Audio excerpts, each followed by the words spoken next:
The blind girl was not supposed to survive the winter. That was the verdict the border keep passed down before she turned 7, whispered between healers, shouted by drunken lords, carved quietly into the expectations of everyone who ever looked at her and saw nothing worth saving. But here she was, 24 years later, still breathing, still listening. And tonight, in the frozen dark outside Ironmark's crumbling eastern gate, the Empire was about to make the worst mistake of its long, blood-soaked history. It was about to bring her inside. Stay with me through every moment of this. Drop your city in the comments. I want to know where my people are watching from. Like this if you've ever been told you'd never amount to anything. Because this story is about what happens when the wrong woman finally gets through the door. The night Selene Arkwright first heard King Alpha Lucien Veydrake's voice, she was standing in 3 inches of mud behind the grain depot at Ironmark's eastern checkpoint, and someone had just knocked her into the filth. She didn't know who. She rarely did anymore. After 24 years of existing in a world that communicated largely through expressions she couldn't read and gestures she couldn't track, Selene had stopped wasting energy on attribution. What mattered wasn't who had shoved her. What mattered was why she had allowed herself to be in a position to be shoved, and what information she could extract from the sound of the crowd gathering 30 paces to her left. She pressed one palm flat against the frozen mud and pushed herself upright with the slow, deliberate patience of someone who had learned that panic consumed oxygen, and oxygen was a resource too valuable to squander. The shouts were coming in from the northern approach. Not the panicked, ragged kind that meant fire or fighting. This was the hierarchical kind, the booming throat-clearing of men who wanted proximity to importance. She'd mapped Ironmark's population in sound over 3 years of living here. She knew the dock foreman's nasal command, the garrison captain's gravel-soaked bark, the way the merchant women at the cloth stalls raised their pitch. 2 notes when they wanted to signal real prices versus what they told outsiders. What she heard now was none of that. What she heard was an army, not a garrison patrol, not a border company, an actual army measured in hoofbeats and the grinding slide of heavy supply wagons, in the rhythmic clank of formation armor, and the particular silence that fell over civilian populations when something powerful enough to kill them casually chose to ride through instead. Selene stood still in the dark behind the depot and counted. She had gotten to 87 horses when the crowd noise shifted. Move aside. The king's company requires passage. The voice belonged to a herald. Young male, she assessed. The way the syllables sat too precisely in the mouth, like a man still working hard to make his title sound older than his age. He was nervous. The voice trembled very slightly on the word king, the kind of tremor you only heard when the authority being invoked was close enough to punish mistakes personally. So the king was here, in Ironmark. Selene tilted her head and breathed the cold air. This was unusual enough to be significant. The capital, Vaylor's crown, sat 3 weeks' hard ride to the west. The imperial kingdom of Vaylor's eastern border territories were, by reputation and by deliberate royal policy, places where the crown sent problems it didn't want to look at directly. Tax shortfalls, aging commanders, populations that voted against the wrong governor, and blind Omega women that noble families needed to believe were being cared for while in practice, simply being stored somewhere out of sight. The King Alpha did not ride to Ironmark, not for trade, not for diplomacy. Not for any purpose that the border town's garrison captain, a man named Oren, 53 years old, perpetually smelling of cheap wine and wood smoke, had ever referenced in Selene's hearing, which meant something had gone wrong. Something significant enough to drag the most powerful alpha in recorded history 3 weeks east into the frozen margins of his own empire. Selene bent down, found the rough wooden wall of the depot with her fingertips, and oriented herself. She needed to move closer. Girl, I said move. The hand came from her right side and grabbed her upper arm, not gently. A soldier, from the weight and the leather smell of the grip. Civilians back to the market road, he said. King's Passage is... I heard you, Selene said. She kept her voice flat and even. It was a voice she had been building for years. Not the apologetic softening that most Omegas in her position deployed as a survival strategy, but something closer to the tone of a woman who was temporarily choosing not to be annoyed. There was a difference between submissive and contained. Most people couldn't tell them apart. Selene had come to rely on that. The soldier's grip tightened. Then move. I'm blind, she said. I need a moment to orient. If you prefer to drag me, that will make more noise than either of us wants. A beat of silence. Then the grip released. She heard him step back. Not retreat, just recalibrate. The sound of a man adjusting his approach to an unexpected variable. That slight pause, that fractional hesitation, was something Selene had cataloged thousands of times. People confronted with her disability almost always paused. The pause was useful. The pause was time. She moved to her left, keeping one hand trailing the depot wall, until the crowd sounds positioned her approximately 20 feet from the gate. She found a gap between two bodies, a merchant couple, from their wool and salt smell, and settled into it. The first wagon rolled through the gate. She heard iron wheel rims on the cobblestones, the protests of heavily loaded suspension, the specific acoustic signature of a vehicle built for long distance rather than comfort. Supply train. Then horses. Many horses. The clean, purposeful canter of animals ridden by people who rode professionally, not for show. And then, in the gap between one column and the next, she heard something that made her go completely still. Not Ironmark's fault the supply reports were falsified. Oren doesn't have the organizational capacity to run that kind of deception. The voice was close. 15 feet, she estimated. Maybe 12. It was low. Not theatrically deep in the way that men who wanted to sound powerful often performed. There was no performance in it. It was simply a voice that had never needed to raise itself to be heard. It came from someone who had learned in early life that people would quiet themselves to catch his words, and had since stopped bothering to project. He spoke the way rivers moved, not because rivers were trying to be impressive, but because that was simply what rivers did. A second voice responded, older, rougher. If not Oren, then someone in his administrative chain. Then that's where we start. I'm not executing an incompetent when the crime belongs to the man behind him. Something moved in Selene's chest that she did not immediately have a name for. She filed the sensation away for later examination. What she recognized consciously was more useful. She had just heard the King Alpha decline to punish convenience. Men who declined to punish convenience were either genuinely principled or extremely strategic. Both were more dangerous than the alternative. She stood very still and listened to the column pass. She was not supposed to be at the garrison hall that night.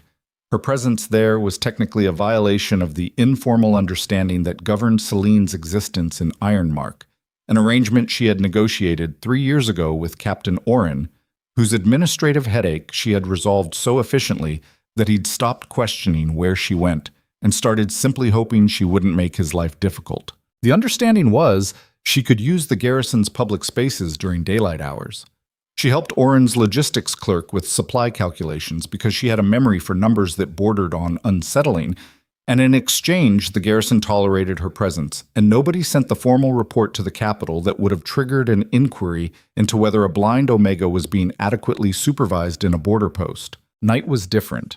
Night, she was supposed to be in her room at the Widow Farron's boarding house on the Market Road, behind a latched door, invisible and accounted for. But the Widow Farron had not heard Selene slip out.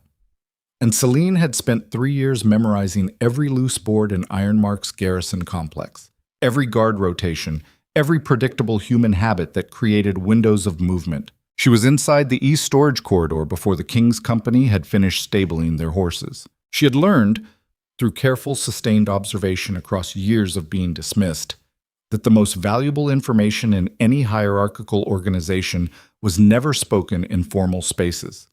Formal spaces were where men said what they were supposed to say.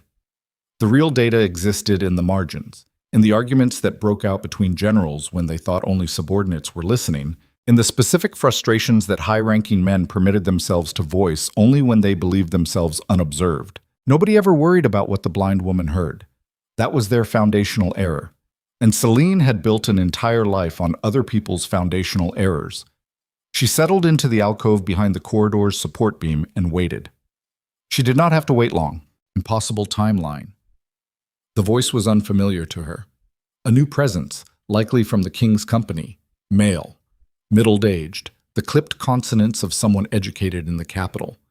The Kesvar rebellion won't hold for more than 2 months before it spreads east.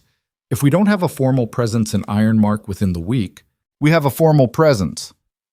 That was Captain Oren. She knew his rhythms well enough to hear the effort it took him not to sound defensive. "The garrison has held the eastern route for 11 years. "The garrison," the unfamiliar voice said, "has 11 men on active rotation and a supply falsification problem that goes back to the previous administration. With respect, Captain, what you have is a checkpoint." A pause. "The king wants to understand the local power structure," the voice continued, slightly more measured now, as if Oren's silence had reminded him of the need for diplomacy. "Who controls the merchant guilds here? Whether the pack hierarchy in the eastern settlements is consolidated or fragmented.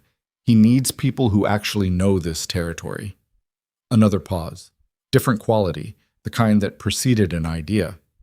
"There's someone," Oren said. Selene's breathing slowed. "The Arkwright girl. Blind. She's been here 3 years, came from a minor pack family in Castle that placed her here when her disability became inconvenient. She's—" Oren paused. The pause meant he was searching for the right word and landing on honest rather than diplomatic. "She's unusual. She's got the eastern supply routes memorized to the invoice level. She can tell you which merchants are fronting for smuggling operations just from listening to the weight distribution reports. She identified our supply falsification problem last season before our own clerks caught it." A long silence. "She's an Omega," the capital voice said. "Yes." "A blind Omega." "Yes." Oren had the decency, Selene thought, to sound slightly embarrassed by the conversation.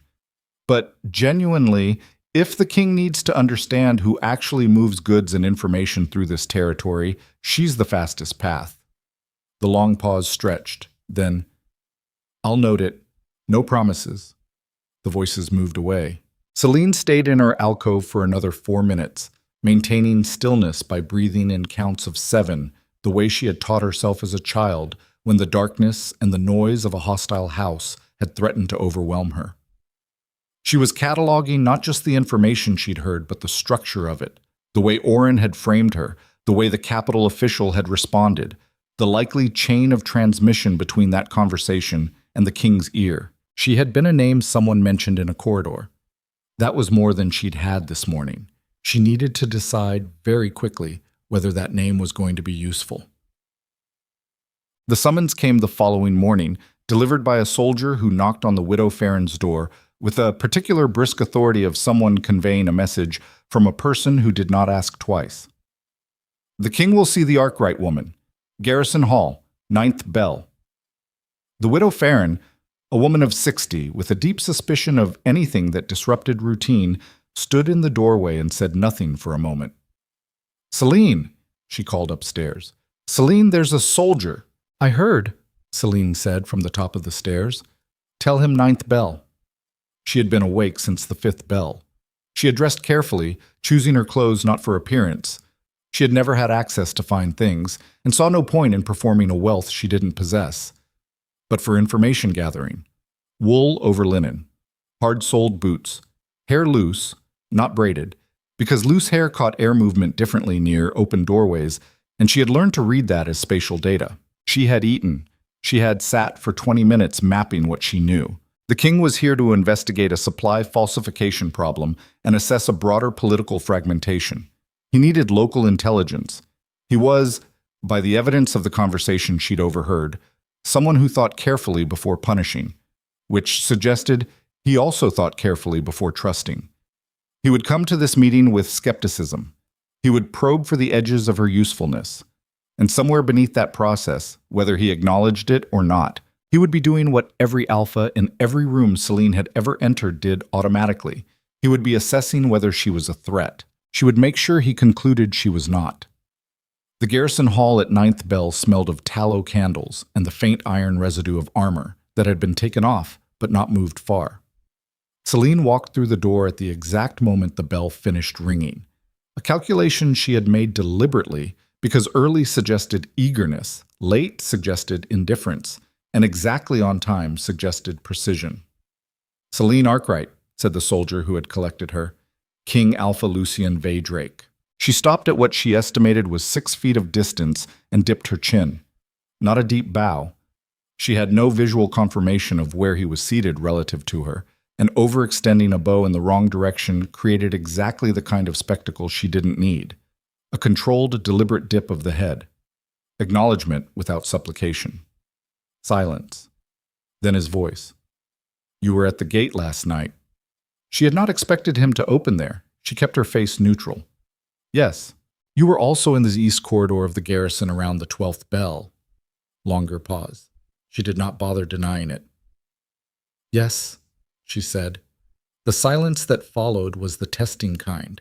Most people, confronted by an authority they needed something from, rushed to fill silences. Selene had learned to sit in them like furniture. "Tell me what you heard," he said. She said, "You're here because the Kesvar rebellion is spreading. You're concerned it will reach the Eastern Territories within 2 months. You don't trust the falsification problem is limited to Ironmark's previous administration, which means you suspect it's systematic. Someone above Oren's level, possibly in the capital, has been diverting resources from this corridor long enough that it became normalized. You need to know whether the Eastern Settlements pack hierarchy can be stabilized or whether the fragmentation there will create a secondary rebellion front." Yes. Another silence. "And the answer?" he said. "To which part?" Something shifted in the quality of the silence. Not displeasure. Something more like recalibration. "All of it," he said. She laced her hands in front of her. "The falsification extends to at least 3 other posts along the eastern route. I identified the pattern from supply weight discrepancies in Ironmark's records, and the numbers repeat with the same mathematical signature in the documents that come through from Redfall and Ashcroft. Someone centralized is setting the template.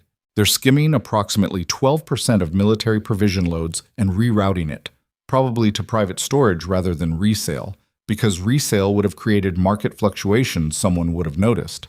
A faint sound that might have been someone writing. The Eastern Pack hierarchy," she continued, "is fragmented but not broken. The Cardin Pack controls the northern trade routes genuinely. The Mossvale Pack controls them on paper and resents the disparity.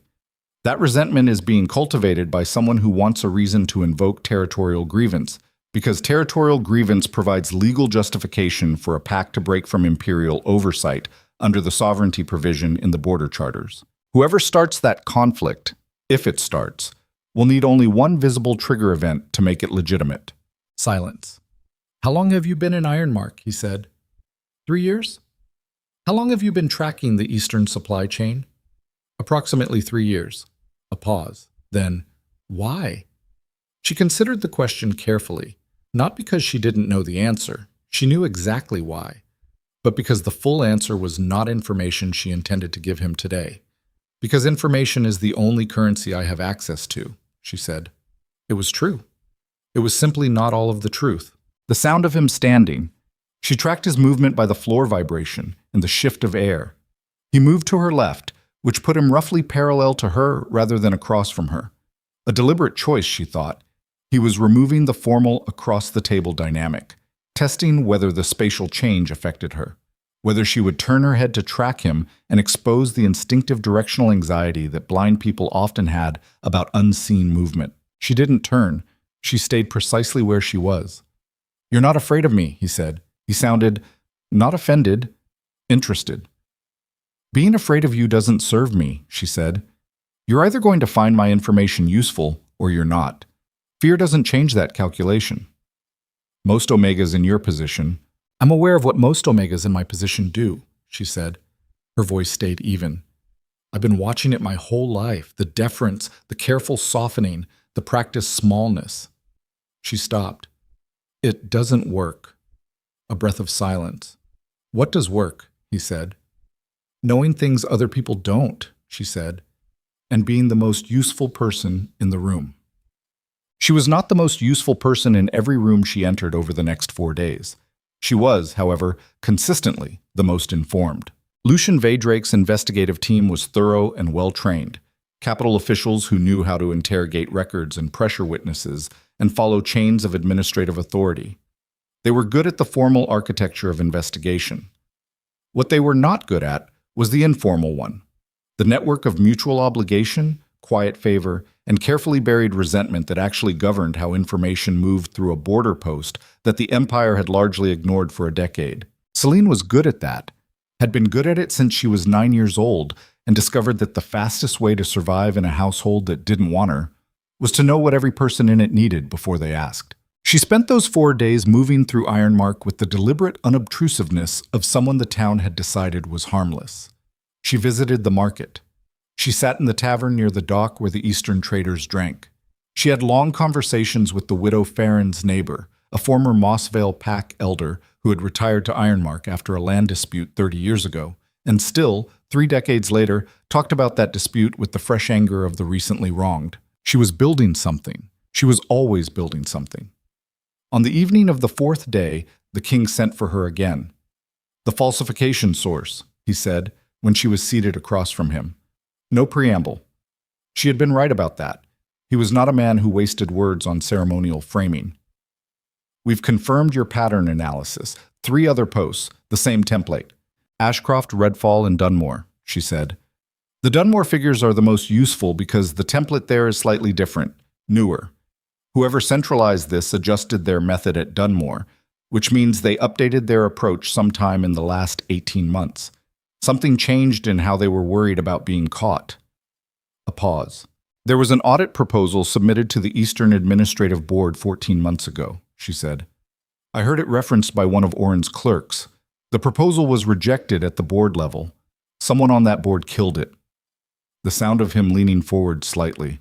She could track his breathing now. Had been cataloging it for 4 days. He breathed the way he spoke, slowly, deliberately, as if each breath was a resource to be used with intention.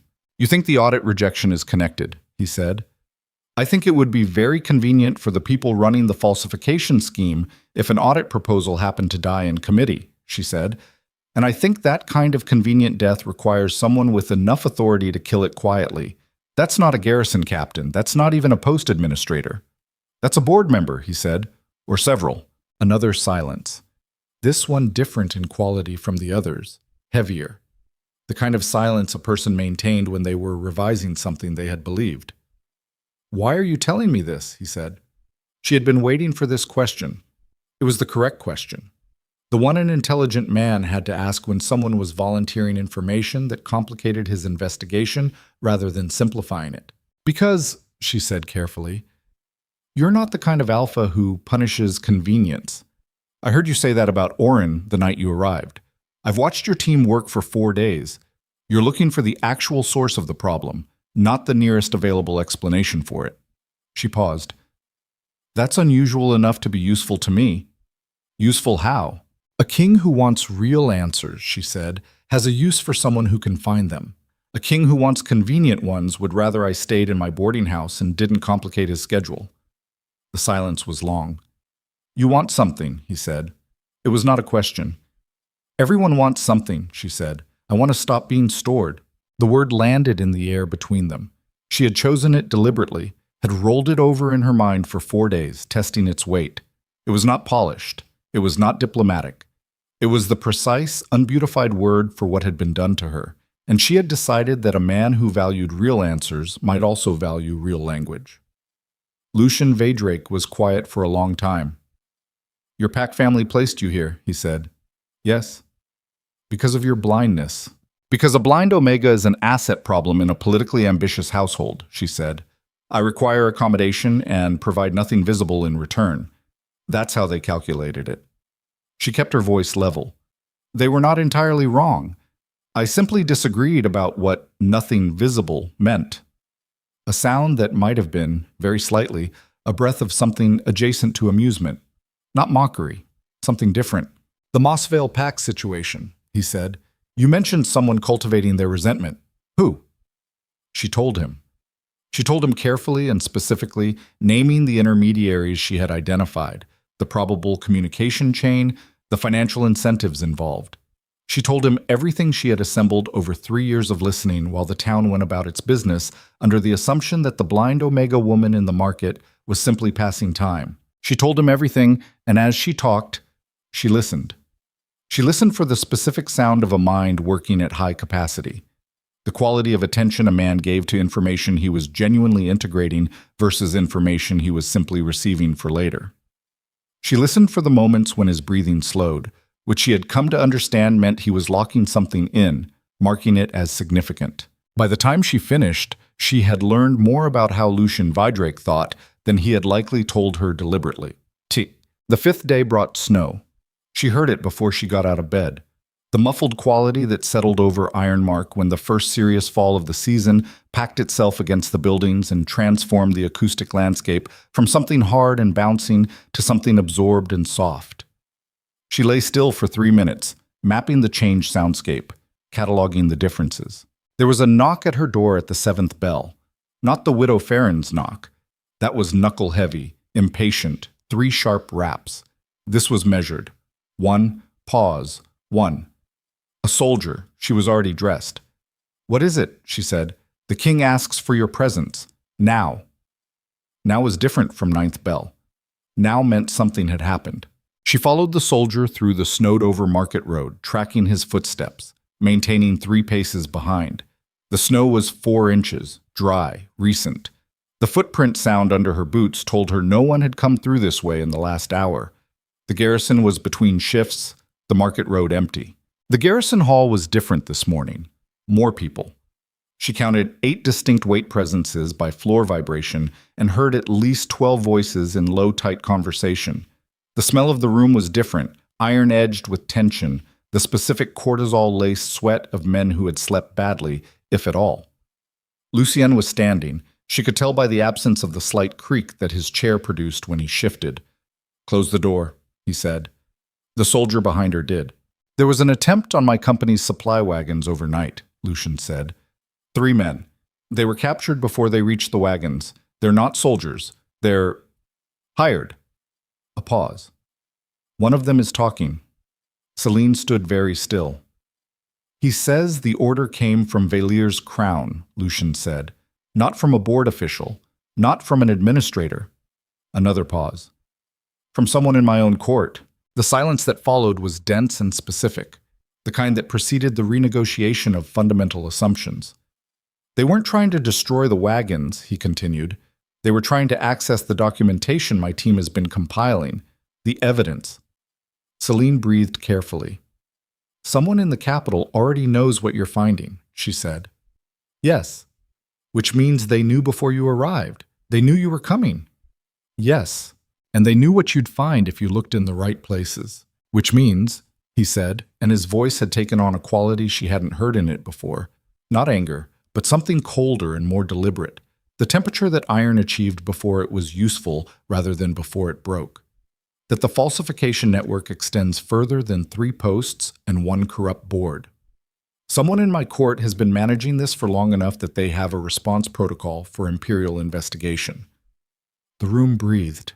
Selene heard the sound of the fire in the hearth on the east wall, the breathing of 8 or 9 men standing in disciplined tension, the faint whistle of wind through an ill-fitted shutter somewhere above.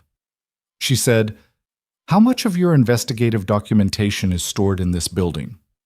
A pause. "Most of it," said the voice she'd identified as the capital official from the first night. "Then you have a time problem," she said. "If they sent 3 men to access documents last night and failed, they'll adjust. Either they'll attempt again with more men, or they'll use a different approach. Something that creates enough disruption to justify your withdrawal from Ironmark before the investigation is complete." She stopped. "You need to move the documentation, tonight." "To where?" The capital official's voice again, slightly sharp. "I know 3 locations in this town that no one outside Ironmark would think to search," she said. "I've been using one of them for my own records for 2 years. Another silence. This one charged. "Your own records," Lucien said slowly. "I told you," she said. "Information is the only currency I have." She could feel the weight of his attention from across the room. It was a specific sensation she'd developed an awareness of over the last 5 days. Not supernatural, not the mystical mate bond phenomenon she'd heard described in pack stories told around winter fires. Just the acute physical awareness of being observed with sustained serious focus by someone whose regard mattered. She had told herself 5 days ago that Lucien Veydrake's regard did not matter. She was beginning to understand that she had been imprecise in that assessment. "The records you've been keeping," he said. "What's in them?" She had prepared for this question, too. She had known from the moment she said the words that it would come. "Ironmark's supply pattern history," she said. 3 years of it. Every discrepancy I identified. Every merchant I cross-referenced. Every pack hierarchy shift in the eastern settlements." She paused. "Names, dates, transaction signatures. Enough to corroborate your team's findings independently, so that if your documentation is compromised tonight, you still have a parallel record assembled by a source that no one in the capital would have thought to account for." The silence this time lasted a long time. When Lucien spoke, his voice had changed. Not dramatically. She didn't think this was a man who changed dramatically, but the measured, calibrated quality was still there with something added beneath it. Something that sounded, if she was reading him correctly, like a form of recognition. "You've been building a case," he said. "I've been recording what I observed," she said. "For 3 years." "Yes." "Before you knew I was coming." "Yes." "Why?" She considered saying something diplomatic, something that would frame her motivations in terms of civic duty or imperial loyalty or any of the other narratives that made a woman's obsessive information gathering sound like something other than what it was. But she had chosen, 5 days ago, to give this man real language.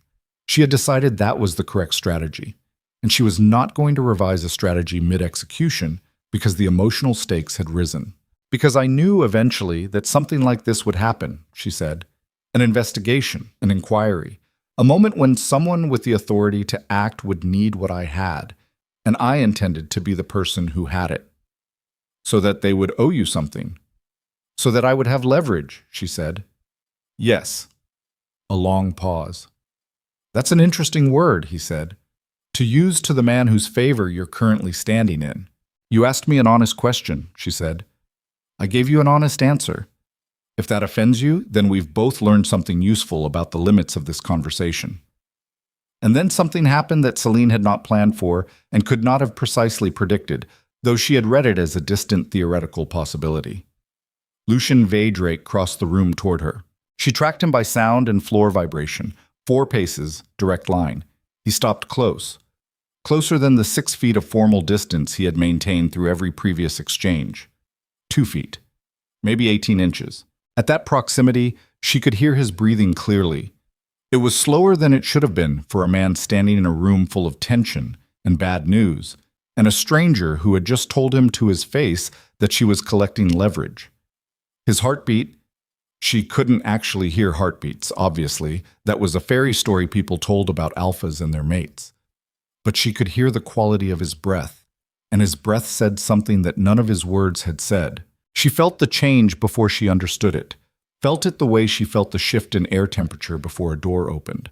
Not sight, not sound, but a kind of accumulated sense data that her nervous system had spent 24 years learning to interpret in the absence of vision. Something had shifted. In him. Toward her. "Selene Arkwright," he said. His voice was quiet. Not soft. Nothing about this man was soft, but quieter than it had been. She did not answer. She waited. "I need to tell you something," he said. She breathed. "And I need you to understand," he said, "that I have never in my life been uncertain about anything the way I am uncertain about how to say this correctly." The room was completely still. Whatever the 8 or 9 other men in it were doing, they were doing it silently, because the only sound in the garrison hall of Ironmark was the fire in the hearth and the wind through the shutter and the precise, deliberate voice of the King Alpha of the Imperial Kingdom of Veilor. "You're my mate," he said. The word dropped into Selene's mind like a stone into still water, and for one uncontrolled instant, one instant she would later examine with cold, forensic precision and identify as the single moment when the life she had planned and the life she had not anticipated intersected, she felt something split open in her chest that had no name in any language she'd ever learned.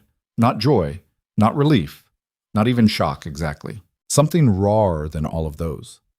Something that came from the part of her that was not the strategist, not the analyst, not the woman who had spent 24 years building instruments of survival out of the wreckage of being unwanted.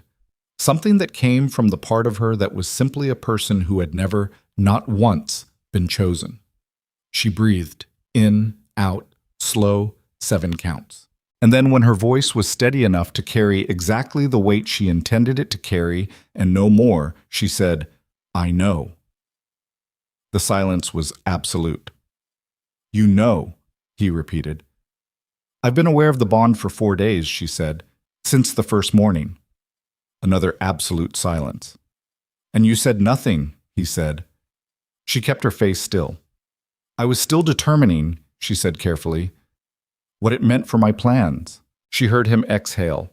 It was a breath with more in it than breath, something that might have been, in another man, the beginning of outrage, or hurt, or both.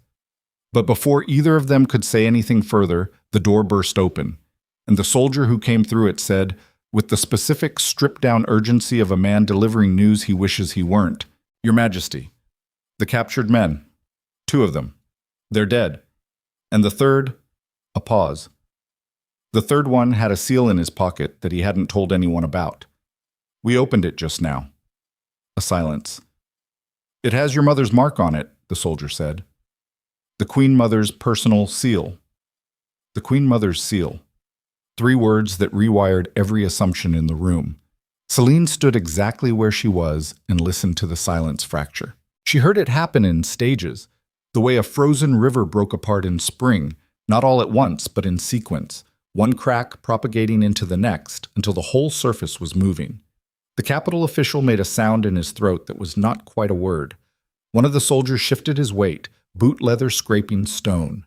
Someone near the east wall exhaled through his nose, slow and controlled, the breath of a man who had trained himself not to react and was exercising that training at capacity. Lucien said nothing. That was the most significant data point.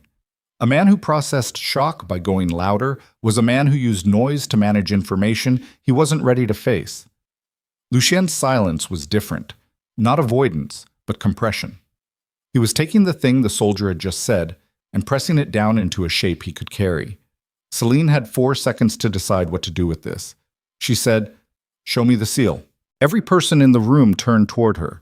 She could feel it, the collective redirect of attention, the slight shift of weight as 8 or 9 bodies oriented on the woman who had, apparently, just asked to be handed evidence in an imperial treason investigation. "Show her the seal," Lucien said. The soldier's footsteps crossed the floor. Something small and metal was placed in Selene's outstretched hand. She ran her thumb across it. The raised impression of the wax, the specific geometry of the mark pressed into it. She was not a trained seal reader. She could not tell a royal mark from a merchant guild mark by touch alone. But she didn't need to. What she needed was to be the person who had asked to examine it. The person in the room who had not flinched, who had not stepped back, who had moved toward the information instead of away from it. She needed Lucien to register that. "Your mother," she said. She kept her voice completely level. "When did you last have direct communication with her?" "Selene." His voice was a degree quieter. The kind of quiet that was not softness. 6 weeks, said this Capitol official unexpectedly. Then, when Lucien said nothing to stop him, "The Queen Mother has been in residence at the Thornmere estate since early autumn. She communicates through her personal secretary." "Through her personal secretary," Selene repeated. "Not directly." "No." "So the seal proves the mark," she said. "It doesn't prove the hand." Another silence. "That's not a small distinction," she said. "No," Lucien said. "It isn't." She handed the seal back toward the soldier and heard him take it. The room had changed again. The initial crack of shock was settling into something more functional. Men who were trained to operate in crisis were doing what trained men did. They were looking for the next action. "The 2 dead men," Selene said. "How did they die?" "Looks like poison," the soldier said. "Self-administered. Both of them had the same mark on the inside of their left wrists. Looked like a burn scar, but fresh." "Loyalty marks," said the Capitol official. "We've seen them before. Some of the border faction networks use them. It signals that the bear has sworn to silence under any circumstances." "So someone organized enough to use loyalty marks sent 3 men to steal documents in the middle of the night," Selene said. 2 of them were prepared to die rather than talk. The third wasn't, or the third one's loyalty mark failed. He was the youngest, the soldier said. Couldn't have been more than 19. Selene nodded once. Then he either broke protocol or he was never fully initiated. Either way, the fact that he had the Queen Mother's seal suggests he was supposed to deliver it somewhere, not just carry it. He was a messenger who got caught mid-route. Or he was planted, Lucien said. The word sat in the air. To be found, he continued, carrying that seal, after a failed attempt that was designed to fail. The silence was different this time. Selene felt it shift around her. The specific quality of a room full of people confronting the possibility that they were being moved rather than moving. Someone wants you to suspect your mother, she said. Or someone wants me to know that my mother is involved and to confirm whether I'll act on it, he said, which tells them something about me. She heard him move. He walked, not pacing, but deliberate, the circuit of a man putting physical space between himself and a fixed point. The fire, then the east wall, then back. We're not discussing this here, he said finally. Rivon, clear the room. Keep the third man secured and isolated. No one speaks to him without my direct authorization. A pause. Selene, stay. The room emptied. She heard the door close, and then it was just the two of them and the fire and the shutter rattling against the wind. She waited. You said you knew about the bond for 4 days, he said. Yes. And you spent those 4 days deciding what it meant for your plans? Yes. What did you decide? She turned that question over carefully. What she had decided, in the precise and honest accounting of it, was that the bond was a variable she had not anticipated, that it required revaluation of her short-term strategy, and that the most intelligent response was to continue gathering information while allowing the bond to remain unacknowledged, a position that preserved her options. She did not say this. I decided, she said, that being useful to you was a more sustainable position than being only a curiosity. That's not an answer to the question I asked. She breathed in through her nose. No. Then give me the actual answer. She considered him across the space between them. 12 feet, maybe. Far enough for formality. Close enough to hear the particular texture of his voice when he was choosing words with precision rather than just speaking. I decided, she said, that the bond wasn't going to change what I needed, that it was an additional factor, not a replacement for the ones already in play. A long pause. What do you need? He said. I already told you. I want to stop being stored. That's what you said. I'm asking what you actually need. She had not expected him to press past the surface answer. Most people didn't. Most people took the first version of what she offered because it was sufficient, because they weren't genuinely curious about the interior life of a blind Omega from a border post, because asking a second question required treating her as someone whose complexity was worth the effort. Her jaw tightened slightly before she could prevent it.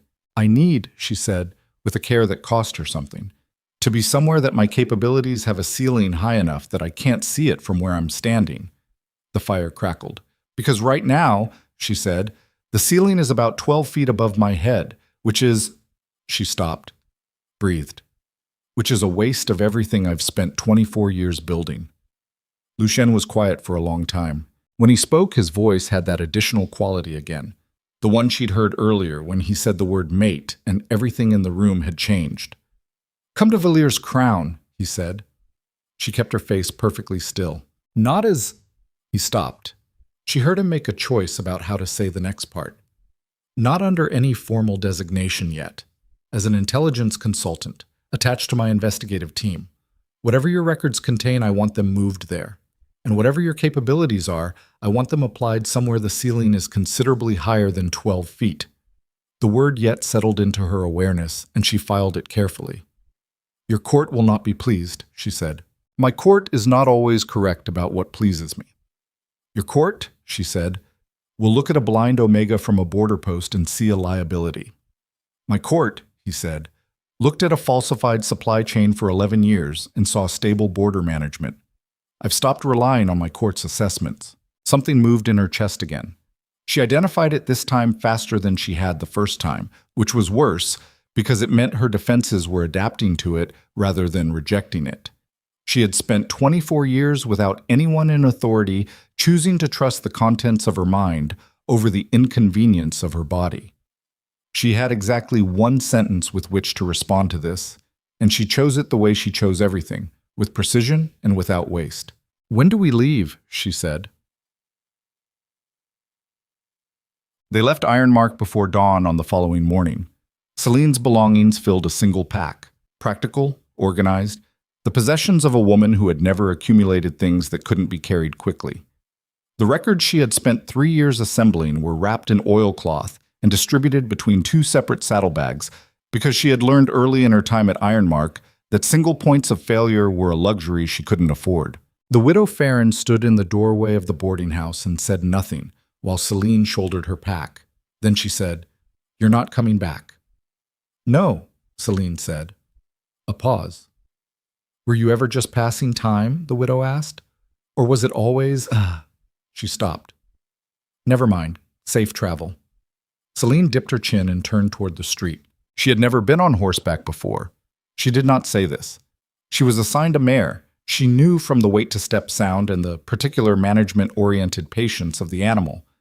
And one of the king's soldiers helped her mount with the careful, silent efficiency of a man who had been told to help without making it a production.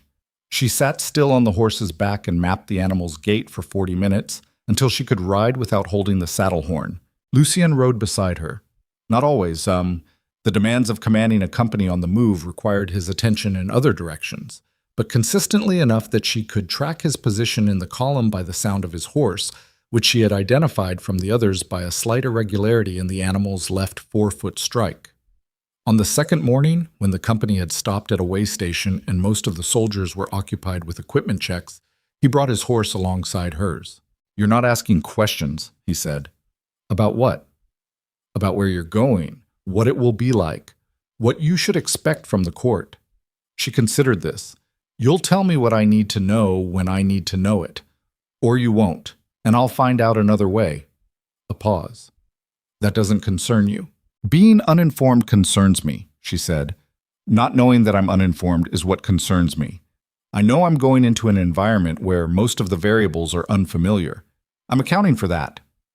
"How?" "By listening more than I speak until I understand the structure," she said. "The same way I always do." Silence for a moment.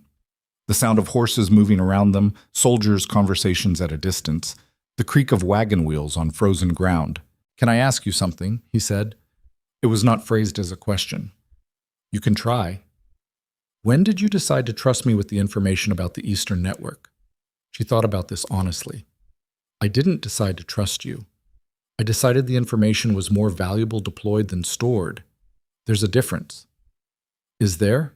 "Trust is emotional. This was strategic." She paused. "I trust that you're the kind of man who values accurate information. I trust that you're not going to execute a useful source for telling you difficult things. That's not trust in the personal sense. That's a behavioral assessment." A long pause. "You're the strangest person I've ever met," he said.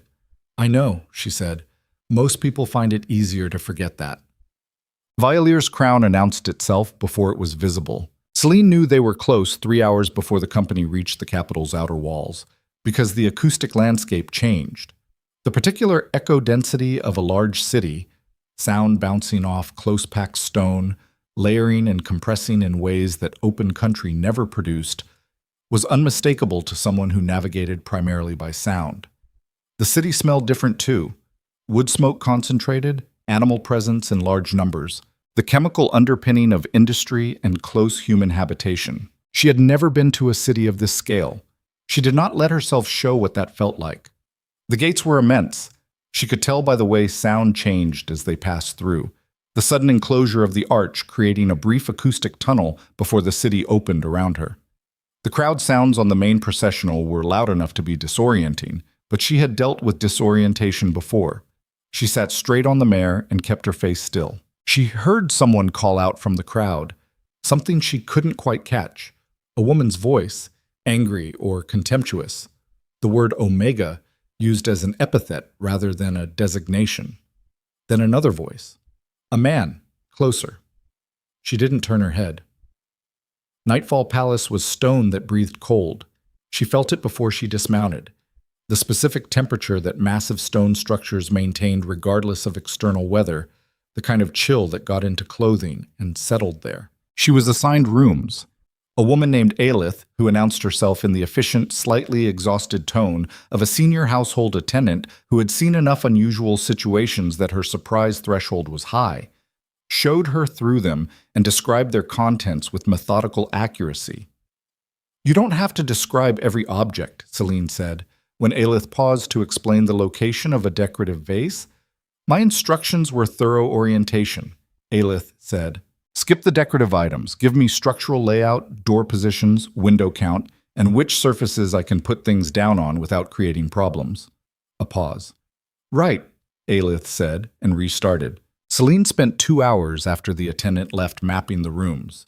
She moved through them slowly, touching walls, counting steps, building the spatial model that would allow her to move through the space without hesitation. Hesitation was legible. She couldn't afford to look uncertain in this building. She unpacked her records last, handling each bundle carefully, finding a place for them that was accessible and that she would be able to locate in complete darkness if necessary. Then she sat on the edge of the bed and breathed. This was the calculation she had not permitted herself to make fully during the 2 weeks of travel. The specific weight of where she now was, the distance between Ironmark, where she had been placed, like an inconvenient object and largely forgotten, and the palace where the most powerful Alpha in the Empire had brought her, deliberately, because he wanted what was in her mind. She pressed her palms flat on the blanket beneath her. She was not here because someone pitied her. She was not here because someone had decided she deserved a chance. She was here because she had made herself the most useful person in the room, and she had done it specifically so that this moment would eventually arrive. She breathed through the thing in her chest that kept threatening to be something other than strategy. The first court session she attended was 3 days after her arrival. She was not invited. She was not told it was happening. She learned about it the way she learned about most things in unfamiliar environments, by mapping the patterns of movement and sound through the palace until she understood which spaces were formal and which were operational, and then positioning herself accordingly. The court assembled in a hall 2 corridors east of the throne room. She found a position near a stone column that gave her an unobstructed acoustic field and waited. The court was discussing her. "The Omega from Ironmark," said a voice she hadn't catalogued before. Male, upper register, the particular rounded vowels of old money and older bloodlines. Whatever her capabilities, the optics of placing her in a formal role here are— "She's not in a formal role," said another voice, also male. She'd heard this one before, the capital official from Ironmark, the one called Ryvon. "She's a consultant, temporary, and when the mate bond becomes public knowledge, when the Alpha King, that's not been announced." "It doesn't need to be announced, Revan. She's been here 3 days and half the palace has already scented it." A pause. "She's blind," said a third voice. Female this time. Older. Controlled with the specific, sustained control of a woman who had spent decades managing her own influence with minimal visible effort. She's an Omega from a border post with no political family, no pack standing, no military record, no court experience. She has nothing. "Apparently she has records," Ryvon said. "Records." The female voice let the word drop as though its weight was self-evidently insufficient. "Records of supply irregularities in 3 eastern posts." 5, Ryvon said. "We've confirmed 5 now." Silence. "The investigation aside," the first male voice said, "the optics of an Alpha King." "The investigation," Ryvon said, with a flatness that cut the sentence off, "implicates a member of this court, possibly multiple members. I would be careful about arguing that the optics of pursuing it are inconvenient." A very particular silence followed that, the kind that meant the room had understood a threat wrapped in polite language. Selene filed every voice, every pause, every degree of pressure. She left before the assembly broke up. The female voice from the council chamber belonged, she learned over the following week, to a woman named Countess Valdris Omaer, the head of the Imperial Court Advisory Council, a position that was technically subordinate to the crown, but practically speaking ran much of the administrative apparatus of the Empire's internal governance. Selene learned this from Aelith, who turned out to be considerably more useful than most attendants. Not because she was indiscreet, but because she was precise and answering a direct question without embellishment was the mode she found most comfortable. "What is Countess O'Mara's relationship to the Queen Mother?" Selene asked on the fourth day of Aelith's service, a pause that meant the question was noted as unusual. "They've known each other since childhood," Aelith said. "The Countess was at court before the current king was born. Her position predates his reign by 12 years. So she has institutional authority that exists independent of his decisions. She would argue that her authority supports his decisions. The advisory council doesn't operate against the crown." "Is there a difference," Selene said, "between an authority that supports the crown and one that has learned to make itself appear to?" Aelith was quiet for a moment. "You should be careful," she said. Not unkindly, with the specific tone of someone offering information they were not required to volunteer. "Of O'Mara?" "Of all of them," Aelith said. "You're not what they expected. That's not a comfortable thing to be in this building." Selene nodded once. "Thank you." She began mapping Countess O'Mara in the same way she had mapped Ironmark's merchant network. Not through direct engagement, but through secondary data. Where the Countess moved in the palace, when, with whom. What rooms she occupied and for how long. Which members of court sought her out after formal sessions and which avoided her. By the end of the second week, Selene had identified 17 individuals who moved through O'Mara's orbit with a regularity that exceeded what casual court socialization would produce. 3 of them were in positions with direct access to the Eastern Administrative Board. She was not yet sure what she had found, but she was sure it was significant. She was assembling the new data into the structure she had started in Ironmark when Lucien came to her rooms. She heard him coming. His particular footstep rhythm was distinct enough that she'd cataloged it in the first day, and the guard change pattern outside her corridor meant she knew when the rotation occurred and which footsteps didn't belong to station personnel. She was at her desk when he knocked. "Come in," she said. He opened the door and she heard him stop just inside the threshold. The distance suggested he was looking at the desk, at the organized stacks of oilcloth-wrapped documents, the 3 loose sheets where she'd been compiling names. "You're working," he said. "Yes." "I came to—" He stopped. "What are you looking at?" "O'Mara's network," she said. 17 people with regular access to her and to the Eastern administrative apparatus. "I can't confirm the connection to the falsification yet, but the structural overlap is—" "Selene." The way he said her name stopped her. Not commanding, not sharp. The specific weight of a person who has something to say and has been trying to determine how to say it and has finally run out of alternative approaches. She set her pen down. "I want to discuss the bond," he said. "All right. You haven't brought it up once since Ironmark." "You haven't either. I'm the one raising it now." "Yes," she said. "You are." The sound of him moving. He came further into the room, and the shift in acoustic reflection told her he had sat down in the chair near the window, 12 feet from her. He was giving her the space deliberately, she thought. "I don't know what I expected from this," he said. "When I went to Ironmark, I expected a corruption investigation. I didn't expect—" A pause. "Any of this." "That seems to be a recurring theme with you," she said. "You arrive expecting one situation and find a different one." "You think that's unusual?" "For most people, yes," she said. "Most people arrive expecting a situation and find that situation because they've arranged the information available to them to confirm what they already believed. You don't do that." "What do I do?" "You adjust," she said. "You recalibrate when new information contradicts your assumptions. That's not as common as it should be." A pause. "Is that a compliment?" he said. "It's an observation," she said. "I don't typically give compliments." "I know," he said. That's what made it sound like one. She breathed carefully. "I want to ask you something," he said. "And I want an honest answer even if you think it's strategically inadvisable to give me one." She waited. "Are you ever going to stop calculating everything?" he said. "Or is this who you are all the way down?" The question sat in the air between them, and she felt it the way she felt the cold from the stone walls. Not painfully, but completely. Everywhere against her skin. "I don't know," she said, which was, she recognized, the most honest thing she had said to him. "I've been doing it since I was 7 years old," she said. It's how I stayed alive in environments that would have discarded me if I'd given them any reason.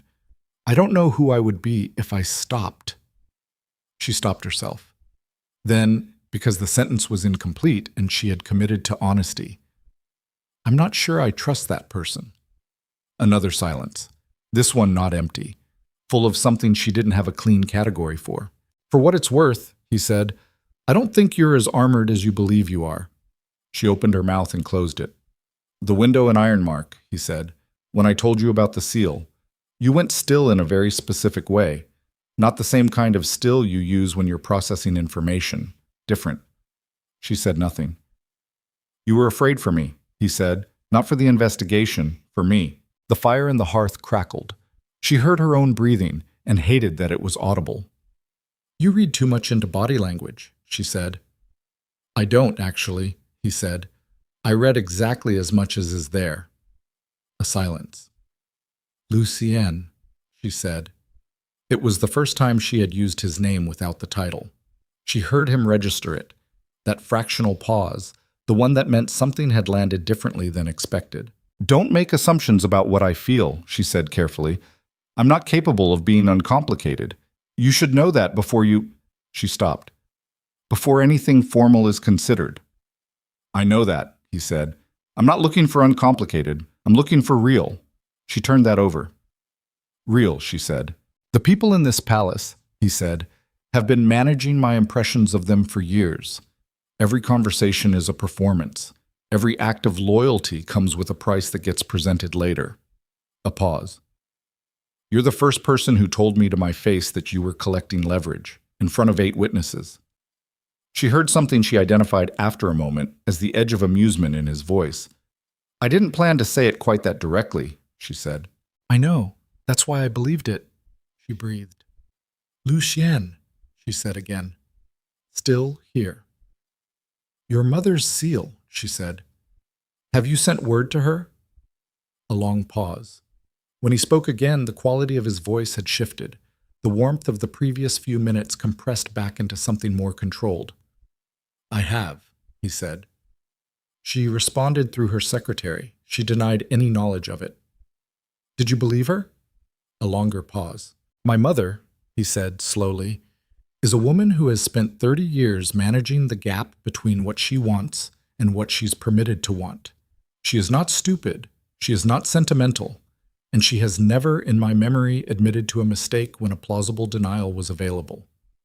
"That's not an answer," Selene said.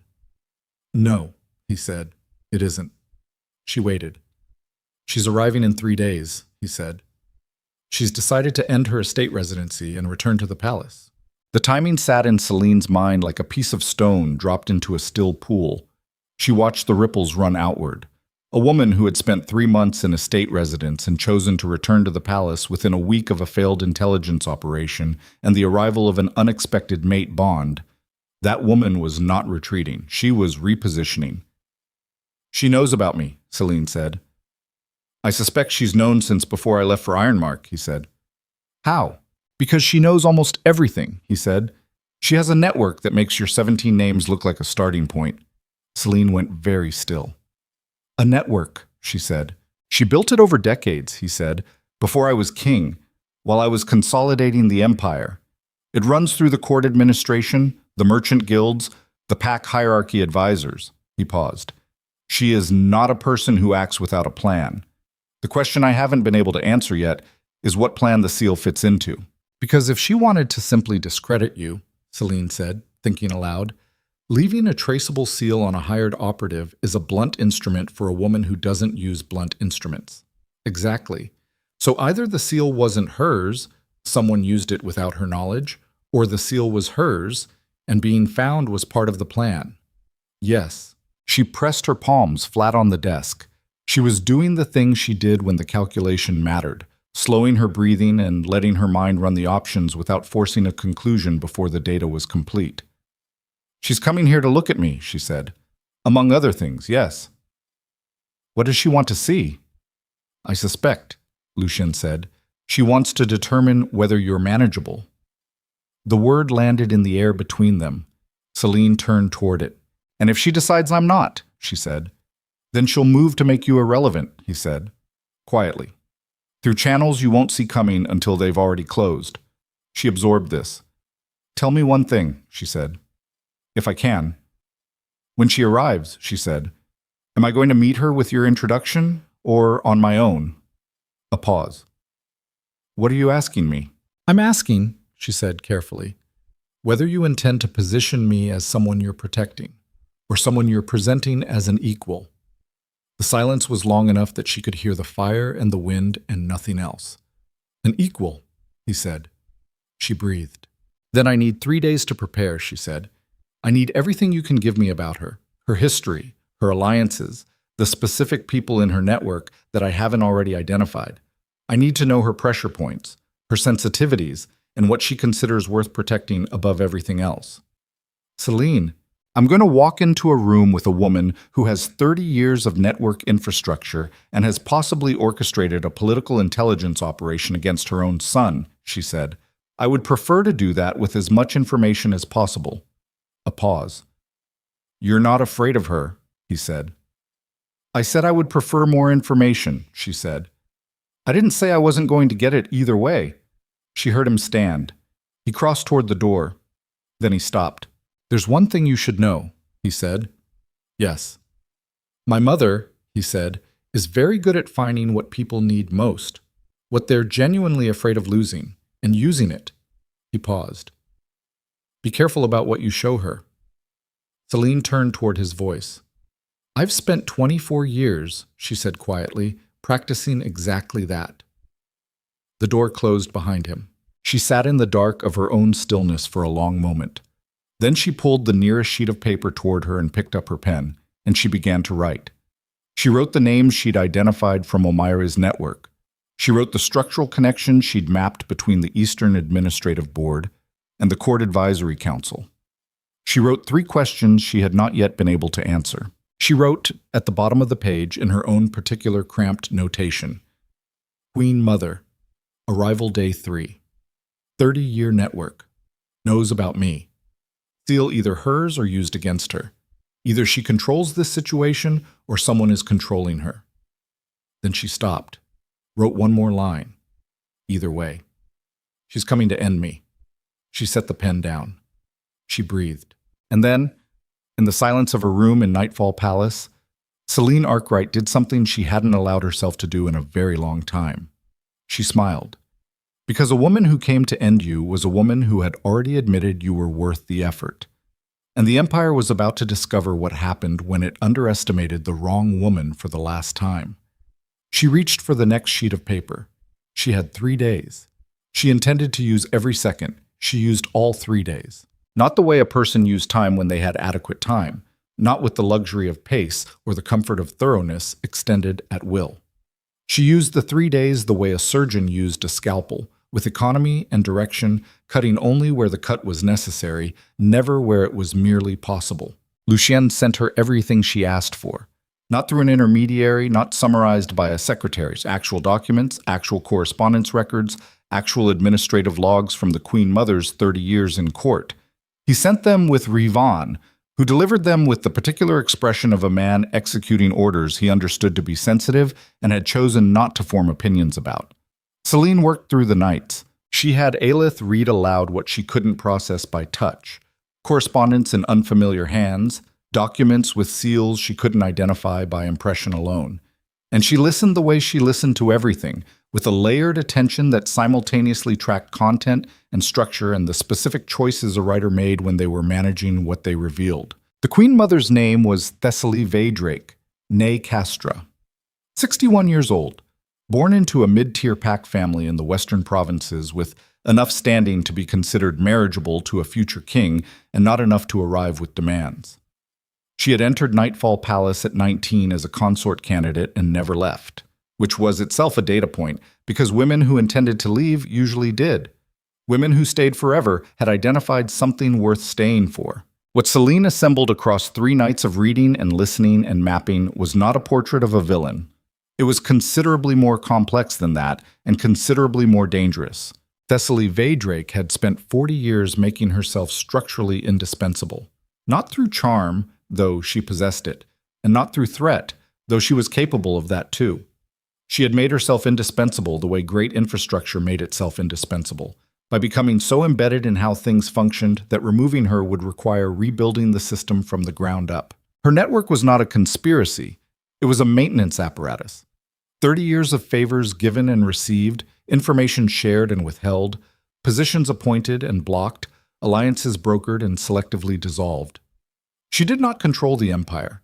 She controlled the empire's connective tissue, the relationships and obligations and quiet debts that made formal authority legible and executable in practice. This was the thing that most people, Selene suspected, had failed to understand about Selene Veydrake. She had never wanted to rule. What she wanted was to be the reason ruling was possible. The distinction seemed philosophical.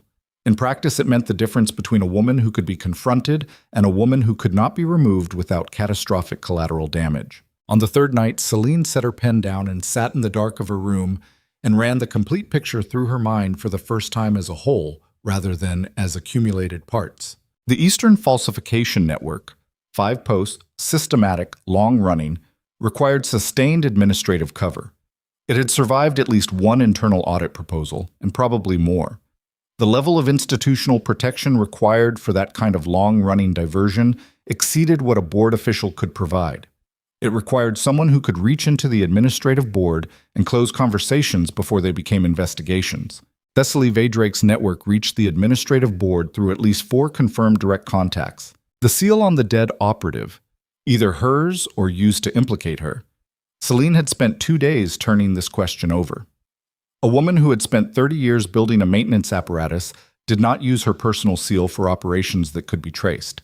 The seal was either a mistake, which contradicted everything the documentation suggested about Selene Veydrake's methodology, or it was a message. Messages required recipients.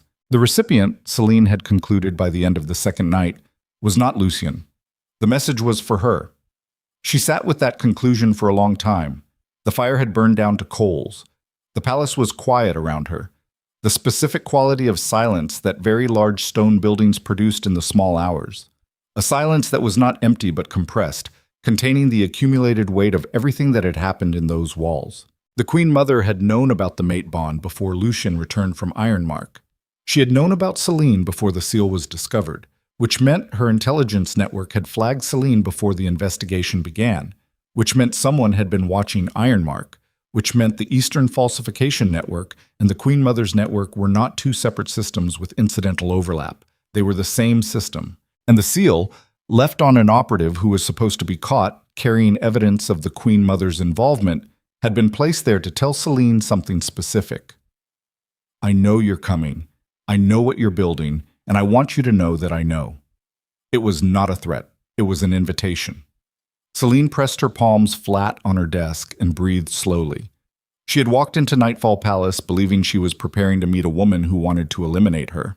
She was now sitting with the possibility that she was preparing to meet a woman who wanted to recruit her. These were very different problems. She picked up her pen and began writing again. The Queen Mother arrived at the 14th bell on the 3rd day.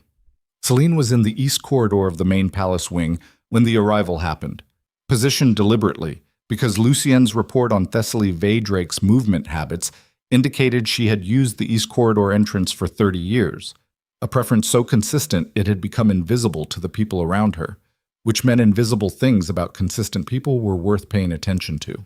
She heard the carriages in the courtyard below.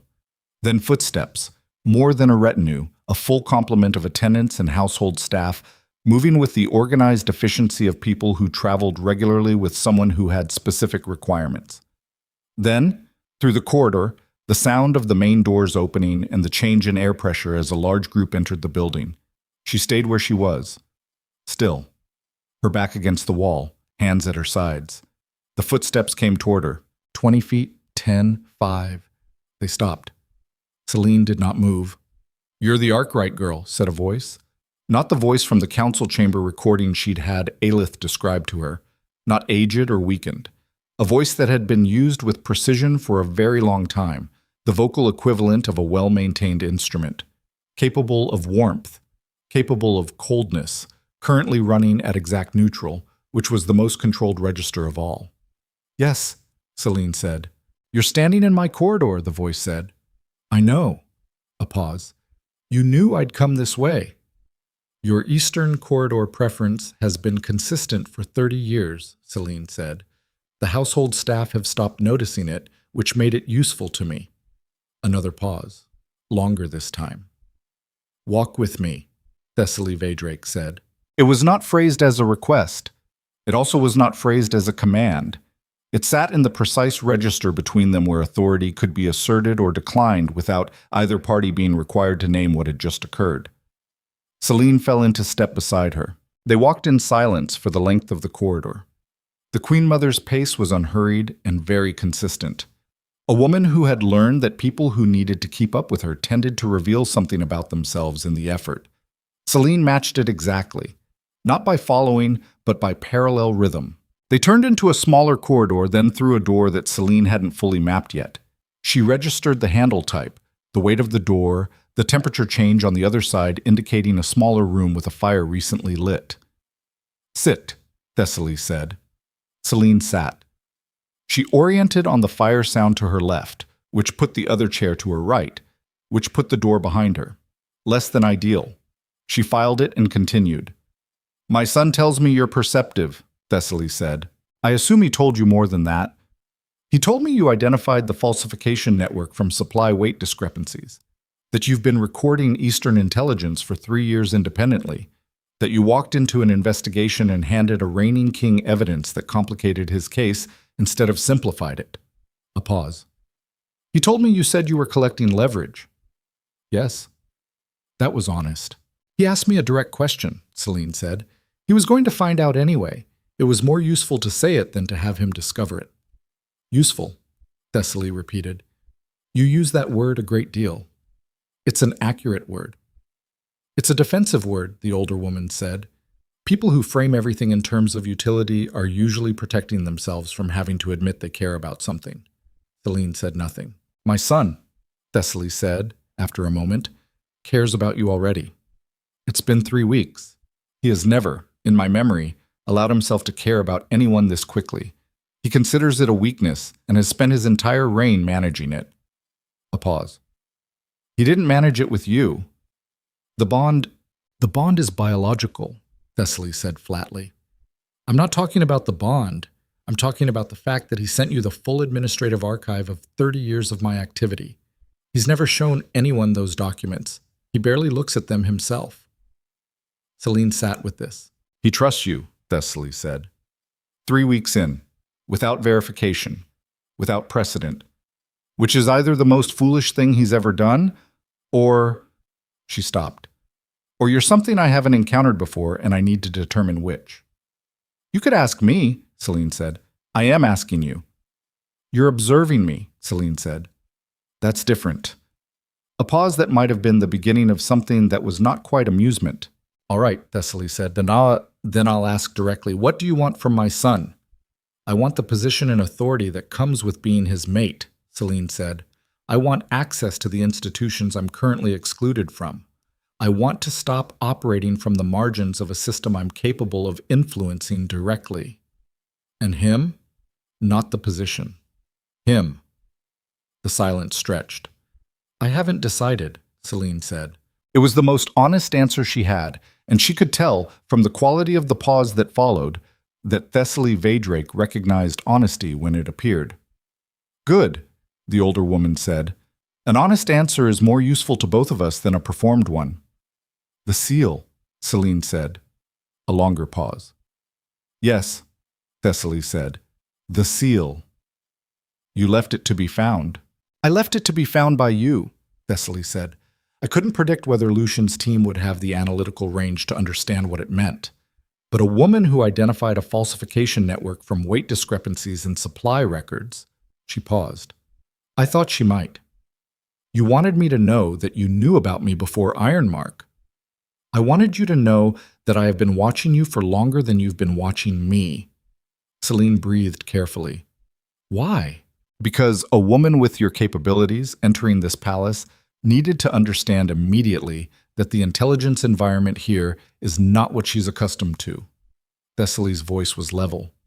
Ironmark was a pond. This is an ocean.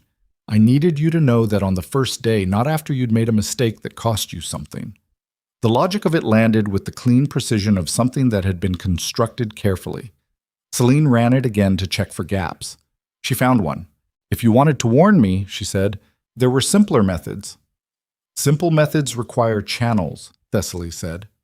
Every channel I have runs through people who have existing relationships with existing agendas. A warning delivered through a channel is a warning that arrives already interpreted.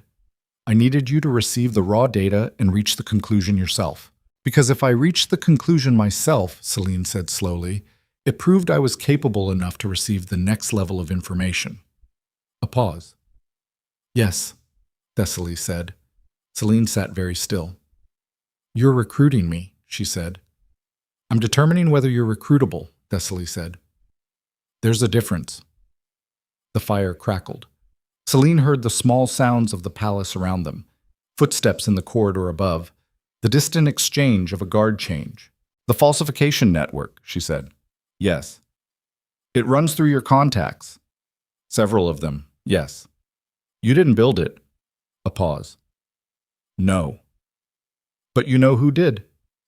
I've known for approximately 14 months, Thessaly said, since the audit proposal was killed at the board level. Selene turned this over. You've known for 14 months and you haven't told Lucien. No. Why? The pause that followed was the longest one yet. When Thessaly spoke again, the precision in her voice had something beneath it that Selene couldn't immediately name. Not regret, not guilt, something more structural than either. Because the person who built the falsification network, Thessaly said carefully, is also the person who has been systematically working to remove Lucien from the throne for 6 years. The fire, the wind, the distant guard change, completed now, the footsteps settling. And knowing who it was, Selene said, without having sufficient evidence to act, would have warned them that I knew, Thessaly said, and destroyed the only advantage I had, which was that they believed my network was theirs to use. Selene absorbed this. They've been using your network, she said. They built their operation inside mine, Thessaly said, using relationships I established, contacts I cultivated, channels I maintained. They were careful enough that it took me 8 years to identify the pattern and another 2 to trace it to the source. Her voice was even. It is not a comfortable thing to discover that the infrastructure you built to support your son's reign has been occupied by the people trying to end it. Who? Selene said. Thessaly was quiet. Countess Omer, Selene said. Another pause. Among others, Thessaly said. Omer is the operational architect. The financing comes from a consortium of 3 noble houses who stand to gain territorial control if the empire fragments. Omer provides the administrative access. The houses provide the money and the political justification. She paused. They've been patient. They built their position slowly over years, and they chose their moment carefully. The Kesvar Rebellion, Selene said. The Kesvar Rebellion did not begin spontaneously, Thessaly said. It was cultivated. Specific grievances amplified, specific intermediaries funded, specific triggers arranged. The border fragmentation that pulled Lucien to Ironmark was designed to pull him to Ironmark, Selene said. Yes. To pull him out of the capital while they consolidated. Yes.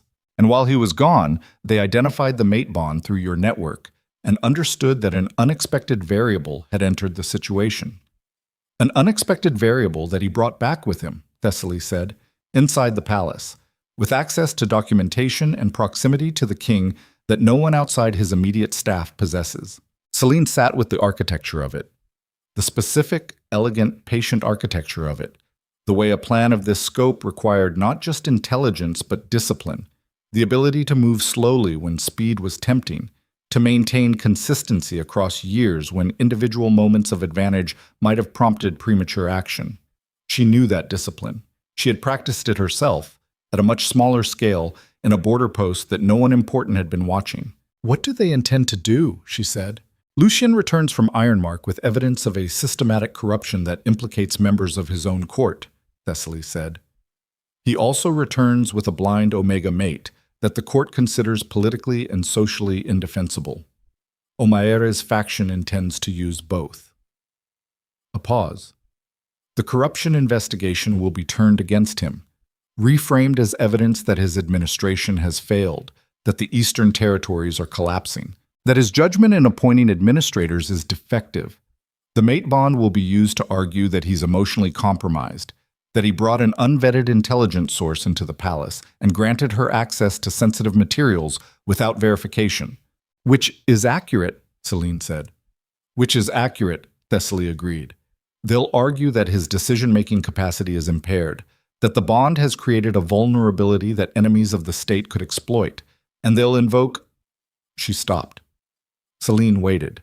There is a provision in the Imperial Charter, Thessaly said, an emergency governance clause.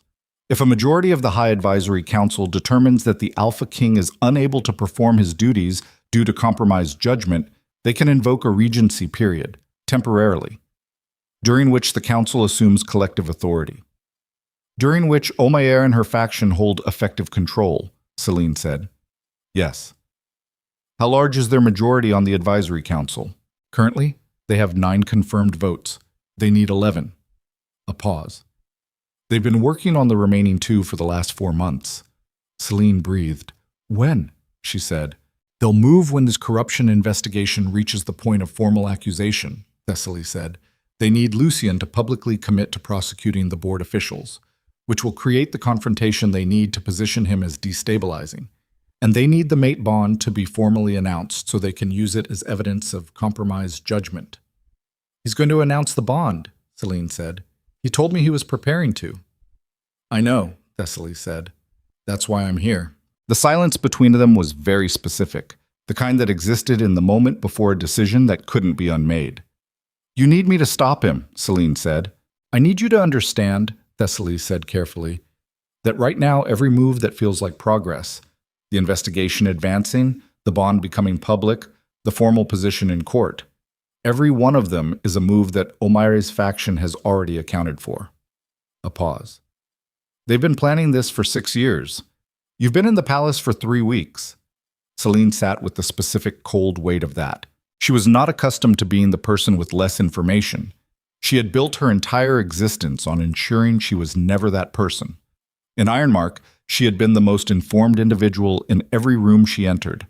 She had arrived at Nightfall Palace believing 3 weeks of intensive data gathering had given her sufficient situational awareness to operate.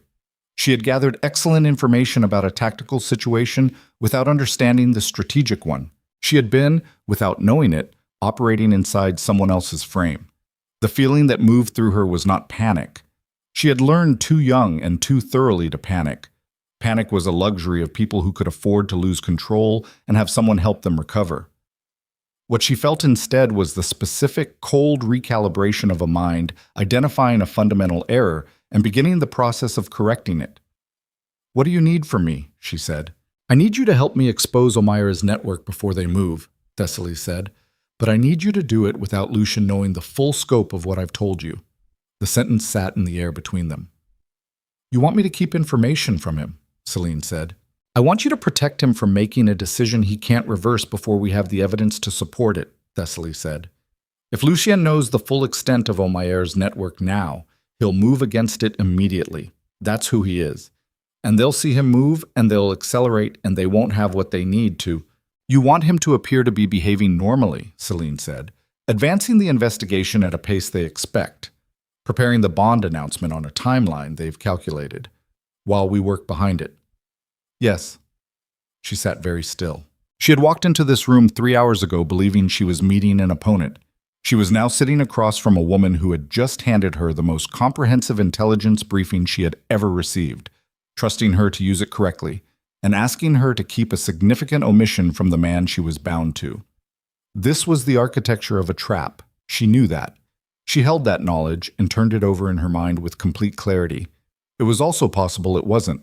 A woman who had spent 30 years building an infrastructure to protect her son's reign, who had spent 8 years identifying the people who had occupied that infrastructure, who had left a carefully targeted signal for Selene specifically because she had assessed Selene as the most analytically capable new variable in the situation. That woman might also be exactly what she appeared to be. The problem with operating in a high-density intelligence environment was that the difference between a trap and a genuine alliance looked identical at the first layer of analysis. You had to go deeper. Why didn't you bring this to Rivan? Selene said. He's been with Lucien for 12 years. He has existing trust. His word carries institutional weight that mine doesn't. Rivan, Thessaly said, is a loyal man. He's also a direct man. He would tell Lucien immediately. He wouldn't calculate the downstream consequences of Lucien knowing, because loyalty of that kind doesn't calculate. It acts. And I calculate. You've been calculating since you were 7 years old, Thessaly said. It's the thing that kept you alive in an environment that should have discarded you. And it's the thing that makes you the only person in this palace right now capable of holding this information and using it correctly. Selene breathed. You read my file, she said. I've been reading your file for 6 months, Thessaly said. Since a contact in the Castle Pact territory mentioned that the blind Omega the Arkwright family placed in Ironmark had begun inserting herself into garrison logistics with an accuracy that was causing the garrison clerk genuine professional anxiety. 6 months. Before Lucien came to Ironmark, before the bond. You knew about me, Selene said, before any of this. I flag unusual people, Thessaly said simply. It's how I've operated for 30 years. You were unusual. And you didn't move to have me removed? No? Why? The pause was brief. Because unusual people in marginal positions are useful. You were in Ironmark, recording data that no one in the capital thought to collect, in a space that everyone important had decided didn't matter. I don't remove assets like that. I was an asset, Selene said, before I knew you existed. Everything is an asset or a liability, Thessaly said. The only question is whether you know which one you're dealing with. She said nothing. What is it going to be? Thessaly asked. Selene sat with the question, with the full weight of what it was asking her to do. To operate an omission against Lucien, to hold information he would want, to position herself inside a plan that belonged to someone else, inside a room she hadn't known existed 3 hours ago. She thought about what she had told Lucien when he asked her why she was telling him things. I trust that you're the kind of man who values accurate information. She thought about what it would mean to become the kind of person who withheld it. She thought about Omaera's 9 votes, the 11 votes they needed. The timeline built on Lucien moving predictably, the way powerful men always moved, forward, forcefully, on instinct and authority. She thought about a 6-year plan encountering, for the first time, a variable it hadn't accounted for. I have conditions, she said. Name them. Everything you've told me, every name in Omaera's network, every confirmed contact, every piece of documented evidence you have, Bob. I want it all, not selectively, not curated, everything. Agreed. If at any point I determine that withholding information from Lucien will cause him direct harm rather than strategic protection, I tell him, that's non-negotiable. A pause. Agreed. And when this is over, when Omaera's network is exposed and the emergency clause threat is neutralized, the full picture gets told, all of it, including this conversation. The longest pause yet. Agreed, Thessaly said. Selene breathed. Then we have an arrangement, she said. She returned to her rooms and sat in the dark for a long time. She was doing the things she had done all her life in moments that actually mattered, stripping away everything that was not essential and examining what remained. The skills, the position, the information she now held and the information she still lacked, the variables she could control and the ones she couldn't. She had walked into Nightfall Palace as a woman with a plan that she had been building for 3 years, refined over 2 weeks of travel, and implemented over 3 weeks in the palace itself. That plan had been based on a fundamental misreading of the situation. She had thought she was entering a political environment where the primary obstacle was social resistance, the court's unwillingness to accept a blind Omega as a serious political figure. She had thought the challenge was credibility. She had been preparing to build it, piece by piece, through demonstrated competence and strategic positioning. She had not understood that she was entering an environment where a 6-year operation was already in motion, where the positions she'd been moving toward were positions on a board that someone else had laid out, where her visibility, her presence in the palace, her access to Lucien, her value to the investigation, was itself being used as a mechanism. She was a variable they hadn't accounted for. Thessaly had said it, and Thessaly was right. But variables only remained unaccounted for as long as they behaved unexpectedly. The moment Selene did what the situation seemed to call for, advancing the investigation, supporting the bond announcement, building her court position through legitimate means, she became predictable. And a predictable variable was just another piece in someone else's plan. She needed to do something they hadn't calculated. She sat in the dark and thought. She thought about Omaire's network, about the 17 names she'd identified and the larger structure Thessaly had now filled in around them, about the 9 votes and the 2 they still needed, about the audit proposal that had been killed 14 months ago, the moment when Thessaly had identified the pattern. She thought about the thing Thessaly had said about channels. Every channel I have runs through people who have existing relationships with existing agendas. A warning delivered through a channel is a warning that arrives already interpreted. She thought about Omaire's confidence. 6 years of patient construction. A plan that accounted for Lucien, for the court, for the Queen Mother, for the investigation, for the bond announcement. A plan built on the premise that every actor in the situation would behave according to their established patterns. A plan that had not accounted for a blind Omega from a border post who had spent 24 years learning that survival required you to make yourself into something the environment hadn't seen before. She stood up. She moved to the desk. She began to write. Not her intelligence notes, something different. She was 4 pages in when the knock came. 3 measured strikes, then 1. Lucien's soldier. She opened the door. "The king asks for your presence," the man said. "Immediately, the formal reception hall." Her pen was still in her hand. "What's happened?" she said. "A member of the court has made a formal accusation," the soldier said. His voice had the controlled flatness of someone conveying news that he knew was significant and had been instructed not to editorialize. "Against you." Selene stood in the doorway. "Countess Omaire," she said. A pause that confirmed it. "She's presented documentation to the advisory council," the soldier said. "She says you're a planted intelligence operative, that your records from Ironmark were fabricated, that the mate bond is a manufactured psychological operation designed to compromise the king's judgment." He stopped. "And she's presented a signed statement from 3 members of the Arkwright pack and castle." Selene kept her face absolutely still. "What does the statement say?" she said. "That you have a documented history of psychological manipulation," the soldier said. He sounded, she thought, slightly sick with the task of saying it. "That your blindness was used systematically as a social tool. That your pack family requested your placement in Ironmark specifically because you had become a destabilizing presence in their territory." He stopped again. "They're calling you a threat to the crown." The fire in her room crackled behind her. She thought about the woman in Cassel who had watched her leave with 2 trunks of children's things and said nothing, and the man who had signed the placement papers for Ironmark without looking at her once.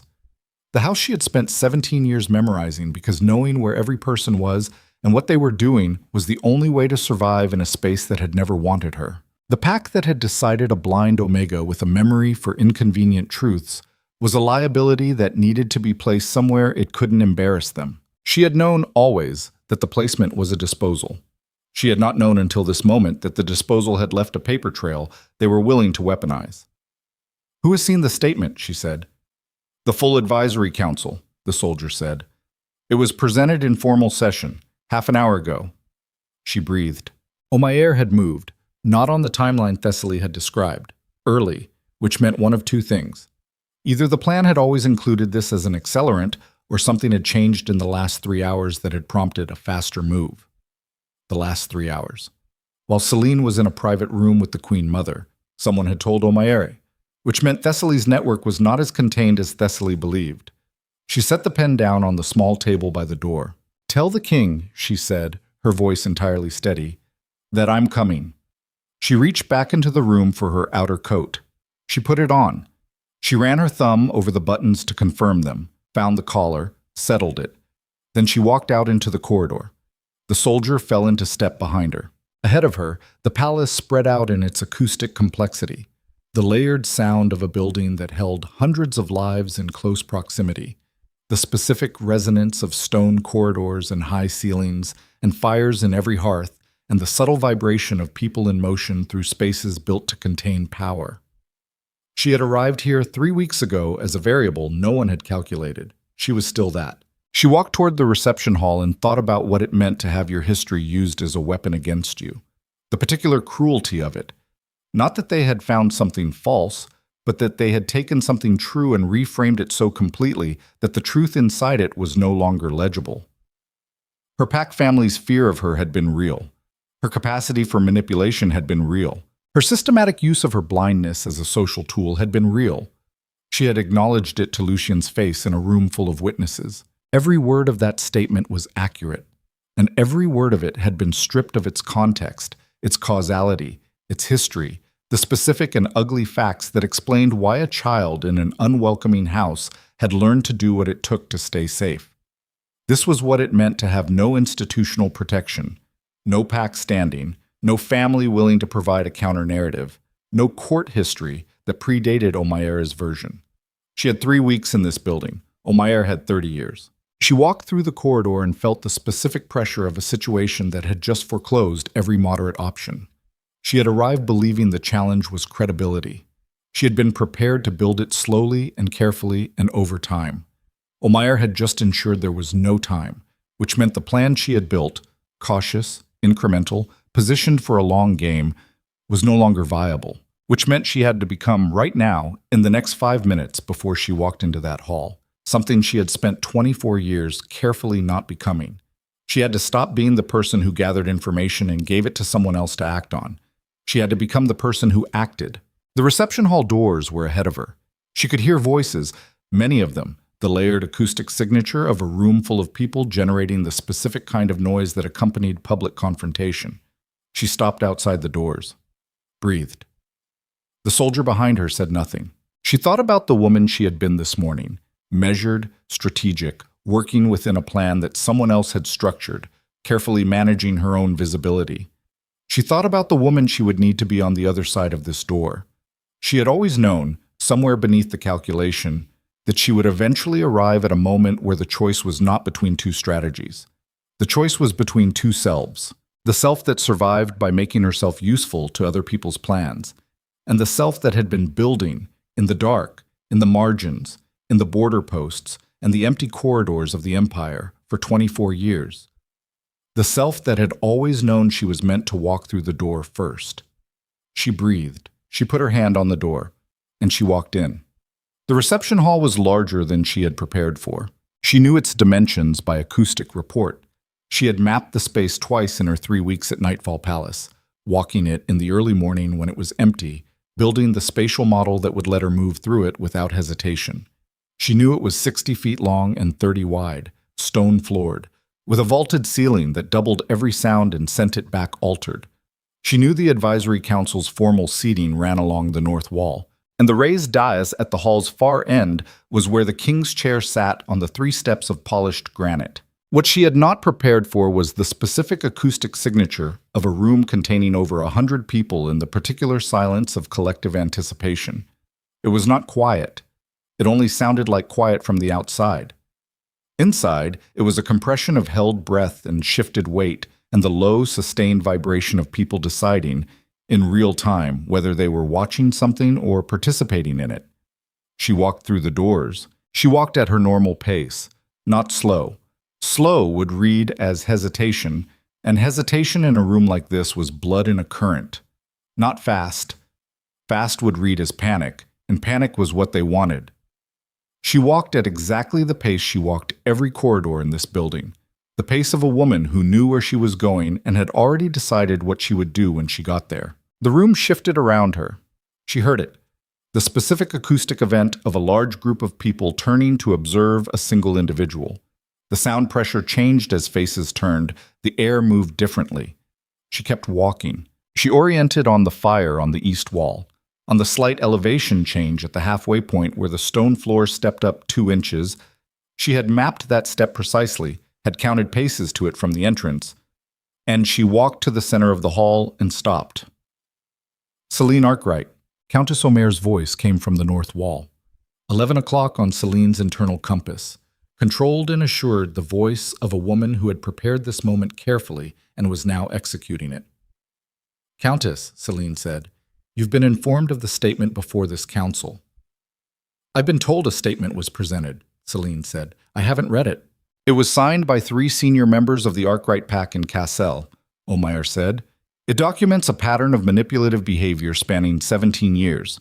It includes 6 specific incidents in which you used your disability as a mechanism for social infiltration. A pause. It includes testimony that your placement in Ironmark was requested by your pack leadership not as care provision, but as protective quarantine. The word hung in the stone-echoed air. Selene did not move. She understood with complete clarity what was happening. This was not a hearing. It was a performance. Omair had not convened the advisory council to investigate Selene. She had convened it to establish a public record in front of enough witnesses that any subsequent action would have documented justification behind it. The statement from Castle was the foundation. The council's presence was the seal. What Omair needed was for Selene to respond like a person who had been caught. Defensive, scattered, emotional. Someone who could be measured against the statement and found guilty of exactly what the statement described. She needed Selene to be the woman the statement said she was. I'd like to address the council, Selene said. A pause. This is not, Omair began. Omair, the council's charter, said a voice from the north wall. Not Omair, a different voice, male, careful. Provides for response from any individual named in a formal accusation. It's the 3rd provision of the hearing protocol. A silence. Very well, Omair said. Selene breathed. One slow breath, deliberately calibrated, the kind she'd been using since she was 7 years old to bring her mind to operating temperature when the environment was trying to knock it sideways. She spoke to the room. Not to Omair, not to any individual. To the space itself, letting the vaulted ceiling carry her voice back to every corner. The statement from the Arkwright pack in Cassel is accurate, she said. The room changed. She heard it. That collective shift of attention, the acoustic equivalent of a flinch. I did use my blindness as a social tool, she said. Systematically, beginning when I was approximately 9 years old. I did it because I was in an environment that had decided I was a liability, and the only alternative to being discarded was to make myself indispensable before they completed the paperwork. She let that sit for one beat. The statement is accurate. What it omits is that everything it describes was a child's survival response to a household that had decided her existence was inconvenient. That context doesn't make the behavior admirable. It makes it comprehensible. Silence. My pack family placed me in Ironmark because a blind Omega who could identify financial irregularities in their accounts and track every private conversation in the house by sound was a threat to their operation, she said. Not because I was a destabilizing presence, because I was an accurate one. A different quality of silence now, the kind that meant the room was reassessing. In Ironmark, I spent 3 years recording the Eastern supply chain discrepancies that your own administrative board failed to identify for 11 years, she continued. I brought that documentation to the King's investigative team and corroborated their findings independently. The information I provided has since expanded the confirmed scope of the falsification network from 3 posts to 5. She turned slightly, orienting toward the raised dais, toward the place she had assessed Lucien to be from the direction his soldiers moved. The statement from Cassel says I'm a threat to the crown, she said. I would like to ask the council to consider which is more threatening to the imperial crown, a blind Omega who identified corruption that your board missed, or a falsification network that has been diverting imperial resources for 11 years under administrative cover that reaches into this building. The silence that followed was long enough to have weight. That's a remarkable deflection, Omaira said. Her voice had not changed, controlled, precise. The voice of a woman who had prepared for multiple response scenarios. But the question before this council is not the competence of the administrative board. The question is whether the Alpha King's judgment has been compromised by a psychological operation using the mate bond as its mechanism. Then ask him, Selene said. A pause. I beg your pardon? Omair said.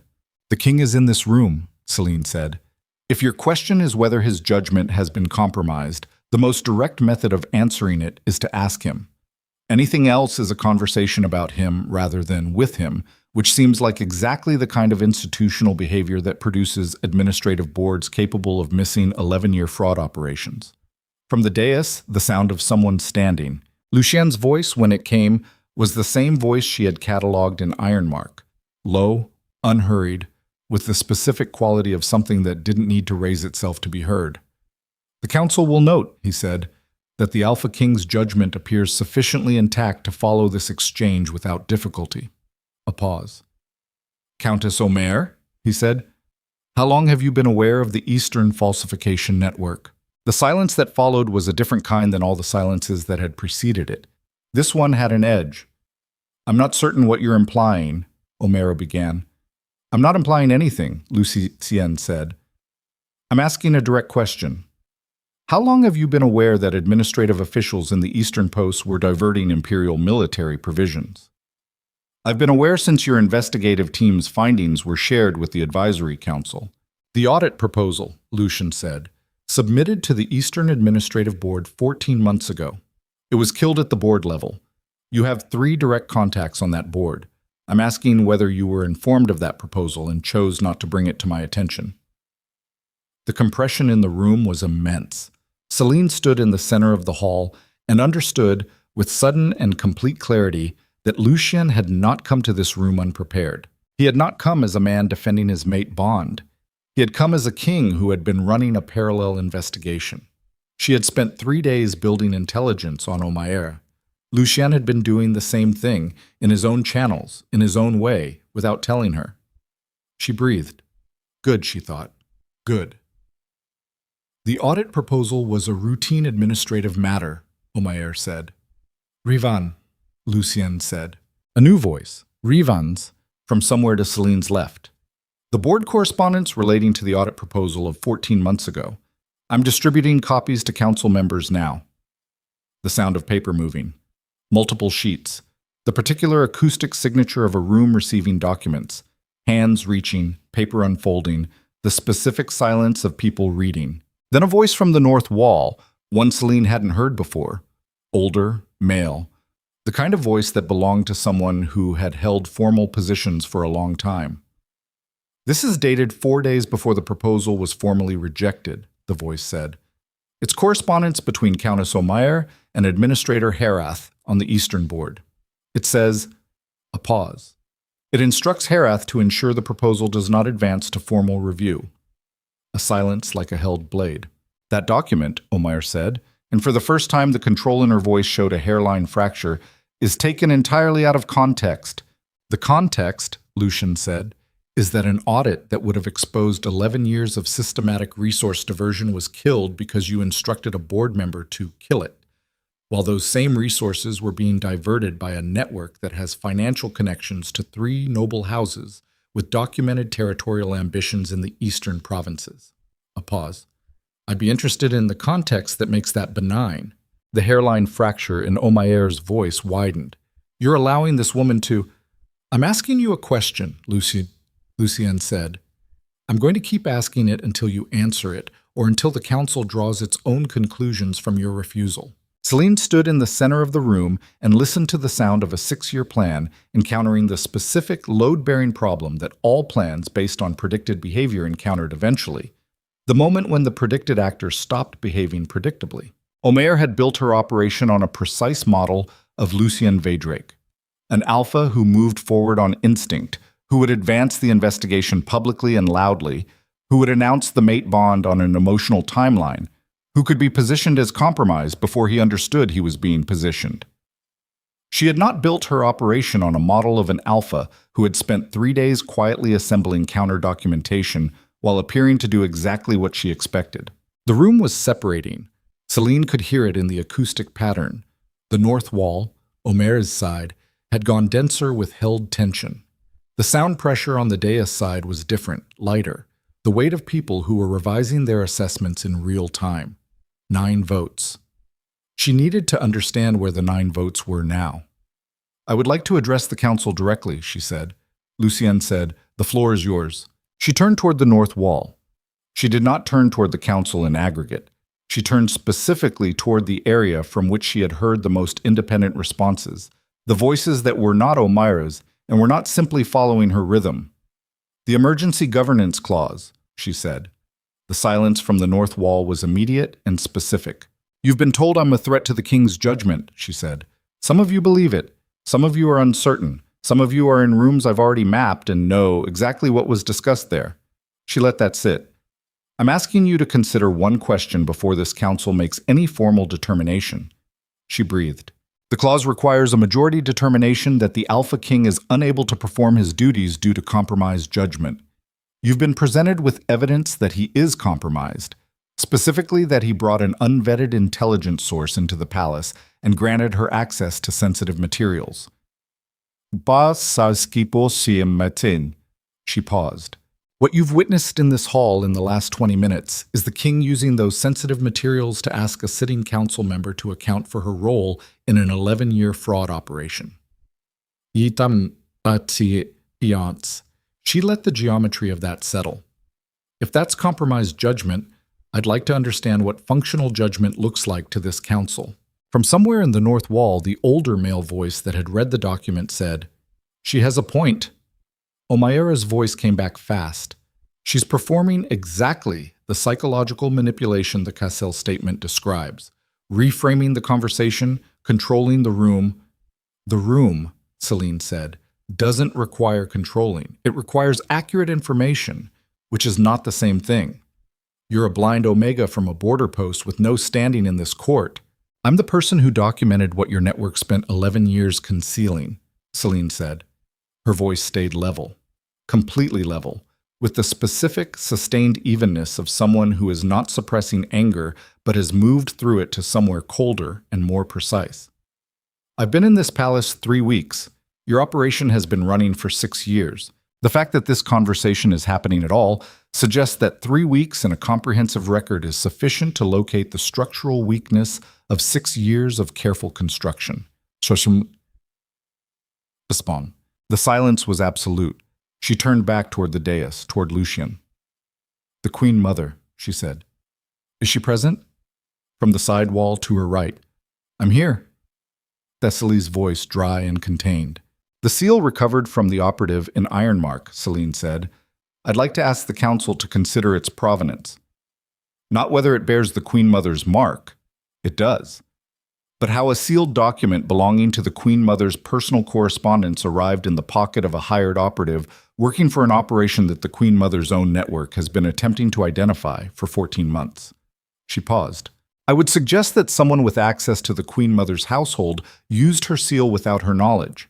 I would further suggest that the person with both the motive and the access to do that is someone who had deeply embedded agents in the Queen Mother's network and needed the investigation diverted toward the palace's most senior figure rather than toward their own operation."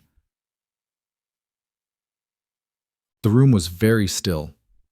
"Omaira," said a new voice, female, from the north wall, not the Countess. "Did you have access to the Queen Mother's correspondence through Herath's office?" A silence. "That's not irrelevant. Herath sat on the Queen Mother's Advisory Correspondence Committee for 9 years, Rivan said.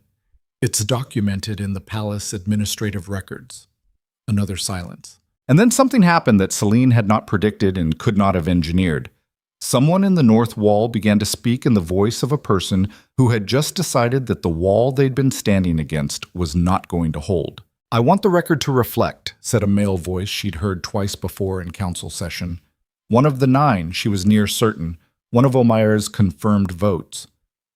"That I was approached by the Countess's office 6 months ago. I was told the approach was on behalf of a coalition concerned about imperial stability. I was not told about any falsification network. I was not told about any territorial consortium." A pause. "I would like to revise my position before this council." The crack in the north wall opened, not all at once, not dramatically, but she heard it. The specific acoustic event of a consensus fracturing, the way 2 or 3 voices began a repositioning that signaled to the others that the weight of the room had shifted. It was not victory. She knew that. She had learned enough in 3 weeks to understand that rooms like this one did not produce clean victories in single sessions. What it was, precisely, was the moment when the 6-year plan's majority collapsed below the 11 votes it needed. And Omaira knew it too. She heard it in the silence that followed the North Wall voice's withdrawal, the particular quality of silence that belonged to a person in the process of rapid tactical revision, assessing what could be preserved and what had to be released. This council, Omer said, and her voice had done something Selene had not heard it do before. It had dropped the controlled register entirely and moved to something that was not anger but was adjacent to it. The specific emotional temperature of someone who has spent 6 years constructing something and is watching it come apart in public, in front of witnesses, in a way they cannot simply exit, is being manipulated. Whatever she's shown you, whatever he's produced. The core question before this body is whether this empire's leadership is sound. And a king who allowed a stranger access to 30 years of his mother's correspondence in 3 weeks is a king who trusts his mate, Lucien said. The room went completely silent. Not the silence of shock, the silence of something that had been said correctly, at the correct register, with the specific weight of a man who had not raised his voice once in this entire exchange, and did not need to now. I brought Selene Arkwright from Ironmark because she had assembled the most comprehensive intelligence record of the Eastern Territory that I had ever seen, he said. In 3 years, without institutional support, without resources, without a single person in a position of authority telling her it was worth doing. He paused. I showed her my mother's correspondence because she asked the right questions, and I had spent 12 years in this palace surrounded by people who asked the convenient ones. Whatever this council decides to make of that, it was not a failure of judgment. It was the first act of good judgment I've had the freedom to exercise in years. Omer said, the emergency clause requires 11 votes, said a voice from the North Wall. The older male voice. We don't have 11 votes, Veydrake. The silence that followed was the longest one. Selene stood in the center of the hall and breathed. She could feel, even without sight, the specific quality of the moment, the way the room had redistributed its weight, the way the pressure that had been aimed at her was now aimed elsewhere, at the woman on the North Wall who had spent 6 years building toward this moment and had arrived at it to find the ground had shifted under the construction. There were things that still needed to happen. She knew that. The territorial consortium still existed, the financial backing still existed, the administrative network still existed, and their principles were still operational, and nothing that had occurred in this hall in the last 40 minutes constituted evidence sufficient for prosecution. What had happened was simpler and, in its way, more significant. A majority had declined to act, but Omer was still standing, and a woman who had built a 6-year operation did not stop because one room declined to cooperate. From somewhere near the North Wall's exit, Selene tracked the footsteps, the direction, the pace. Omer began to move. Not quickly enough to be running, precisely quickly enough to be leaving before the next question arrived. Countess, Lucien said. The footsteps stopped. The correspondence implicating Administrator Harith has been duplicated, Lucien said. Copies are held by 3 separate offices. The session record of this council is being sealed, and the investigative team's documentation relating to the Eastern Falsification Network will be formally submitted to the Imperial Records Office before the end of this day. A pause. I want to make certain you understand that the evidentiary record doesn't depend on this room's cooperation. It exists independently. Well, Mumnuts, a silence. You should also know, he said, that the 3 noble houses financing the territorial consortium have been placed under imperial trade hold as of this morning. The specific silence of someone receiving information they had not possessed. The financing is frozen, he said, which means your operational budget has been frozen with it. Any action that requires resources in the next period will need resources that are not currently available to you. Selene stood and listened to the sound of a 6-year plan's material foundation being removed from beneath it. She thought about what Thessaly had said. They've been planning this for 6 years. You've been in the palace for 3 weeks. She thought about what she had understood, in her room, in the dark, before she walked through those doors. You stopped being a variable the moment you behaved predictably. Lucien had not behaved predictably. Neither had she. What Omer had built her operation on was the premise that power behaved like power always behaved. In straight lines, forward, loudly, according to its own internal logic. What she had not accounted for was the possibility that the most powerful alpha in the empire might take 3 days of apparent inaction to quietly remove the financial and evidentiary ground from beneath a 6-year campaign while his mate stood in a public hall and held the room's attention. The footsteps resumed. The door opened and closed. The room exhaled. And then, in the specific acoustic aftermath of a confrontation that had cracked but not resolved, Selene heard something she had not anticipated. The sound of a second set of footsteps, moving away from the north wall toward the side exit. Then a third. Omaire's remaining votes, leaving with her. Which meant they were still operational, still coordinated, still capable of action in ways the session record and the frozen financing did not neutralize. She tracked the footsteps until they were through the exit and the doors were closed. Lucien descended from the dais. She tracked him by the granite step sounds, 3 descending, then the flat stone of the floor. He came toward her. He stopped at the distance he always maintained when the room contained other people, close enough to speak privately, far enough to maintain formality. "The 3 votes that left with her," she said quietly. "I know," he said. "The financing freeze will hold for how long? Legally? 60 days under trade review, practically? It depends on how fast they move assets." "They'll move them in the next 48 hours, she said. They knew the freeze was coming before this session started. A pause. "How do you know that?" "Because Omaire left without attempting to negotiate," she said. "A woman who had lost the vote but still had operational resources would have negotiated. She left because she'd already shifted to a contingency plan." She breathed. "The contingency plan doesn't run through the advisory council. It runs through the network directly." "What does it require?" he said. She thought about the architecture of what Thessaly had told her, the specific operational dependencies, the node points, the place where a plan of this scale had to concentrate its moving parts. She thought about what Thessaly had said about channels and interpretation. She thought about what she had understood, in 3 days of reading the Queen Mother's correspondence, about where Omaire's network was thickest and where it was thinnest.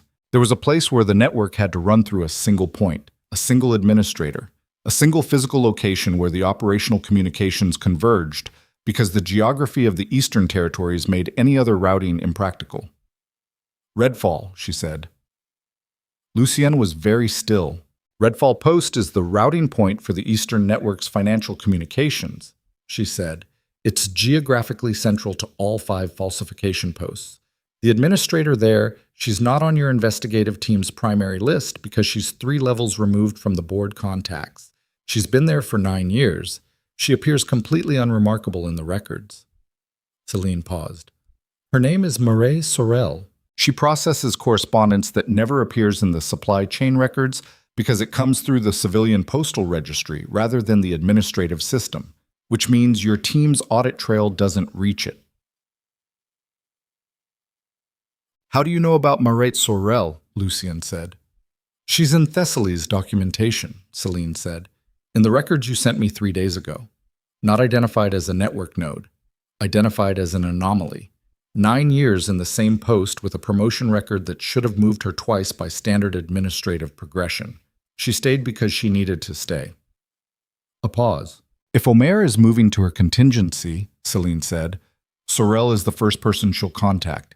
And Sorel is the person who controls the documentary record that connects the financial consortium directly to the falsification operation." She breathed. "If that record is destroyed before your team reaches Redfall, you lose the connection between the money and the network. You can prosecute the administrators. You can't touch the consortium." The silence between them was the specific silence of a decision point. "How long?" he said. 48 hours to move the assets," she said. "The record destruction? Less. If she moves tonight, your window is narrower." She heard him turn. She heard him locate Rivon by sound and move toward him. 4 steps. The slight change in acoustic pressure as he positioned himself for a private exchange. What happened next was fast. The specific fast of a man who had spent his life commanding things and had a precise sense of the gap between a decision and its implementation. She heard the room begin to move, soldiers receiving orders, the organized deployment sound of a company that had been standing ready and was now being directed. She stood in the center of the emptying hall and listened to the machinery of authority engaging at speed. She was cataloging what she could hear and mapping what she couldn't when the hand closed around her upper arm. Not Lucien's grip. Different. The grip of someone who had come from behind her, from a direction she hadn't tracked because she'd been focused on the dais, on Lucien and Rivan, on the sound of soldiers organizing. She had missed a person in the room. She had missed someone who hadn't left with Omaira, someone who had stayed. The grip tightened and something cold pressed against the side of her neck. Not a blade, she realized, a thin metal tube, the kind that could deliver something fast and irreversible before anyone in the room reached her. The voice behind her was male, not anyone she had catalogued. "Tell the king," the voice said very quietly, right beside her ear, "to stand his soldiers down. The documents from Redfall are already in transit. If you want them intercepted, he calls his men back and we negotiate." The room had gone completely still. She could feel, not hear, feel, through the vibration in the floor and the specific change in air pressure. Lucien stopping completely, the way a man stopped when someone put a weapon against the person he loved. She stood in the grip of a man she hadn't seen and couldn't see, with something cold against her neck, in the center of a room that had just become a different kind of problem entirely. And she thought about the things she had understood outside these doors. There was a version of herself that waited for someone else to act, and there was a version that didn't. She brought her elbow back hard, driving it precisely into the hollow just below the man's sternum. She'd mapped the location by the sound of his breathing, the angle of the arm across her body, the height differential she'd calculated from the pitch of his voice, and twisted sideways as his grip broke, and the metal tube skittered across the stone floor. "Don't," she said. Her voice came out entirely steady. "I know where that went, so does everyone else in this room." The man behind her was bent double, wind gone, unable to act for the 4 seconds that were all that was needed before Rivan's soldiers reached him. She stood in the center of the hall. Her heart was running very fast and very loud. She kept her face still. Lucien reached her in 2 strides. She knew it was him by the pace, by the specific quality of the movement, not a soldier's tactical approach, something more urgent and less governed.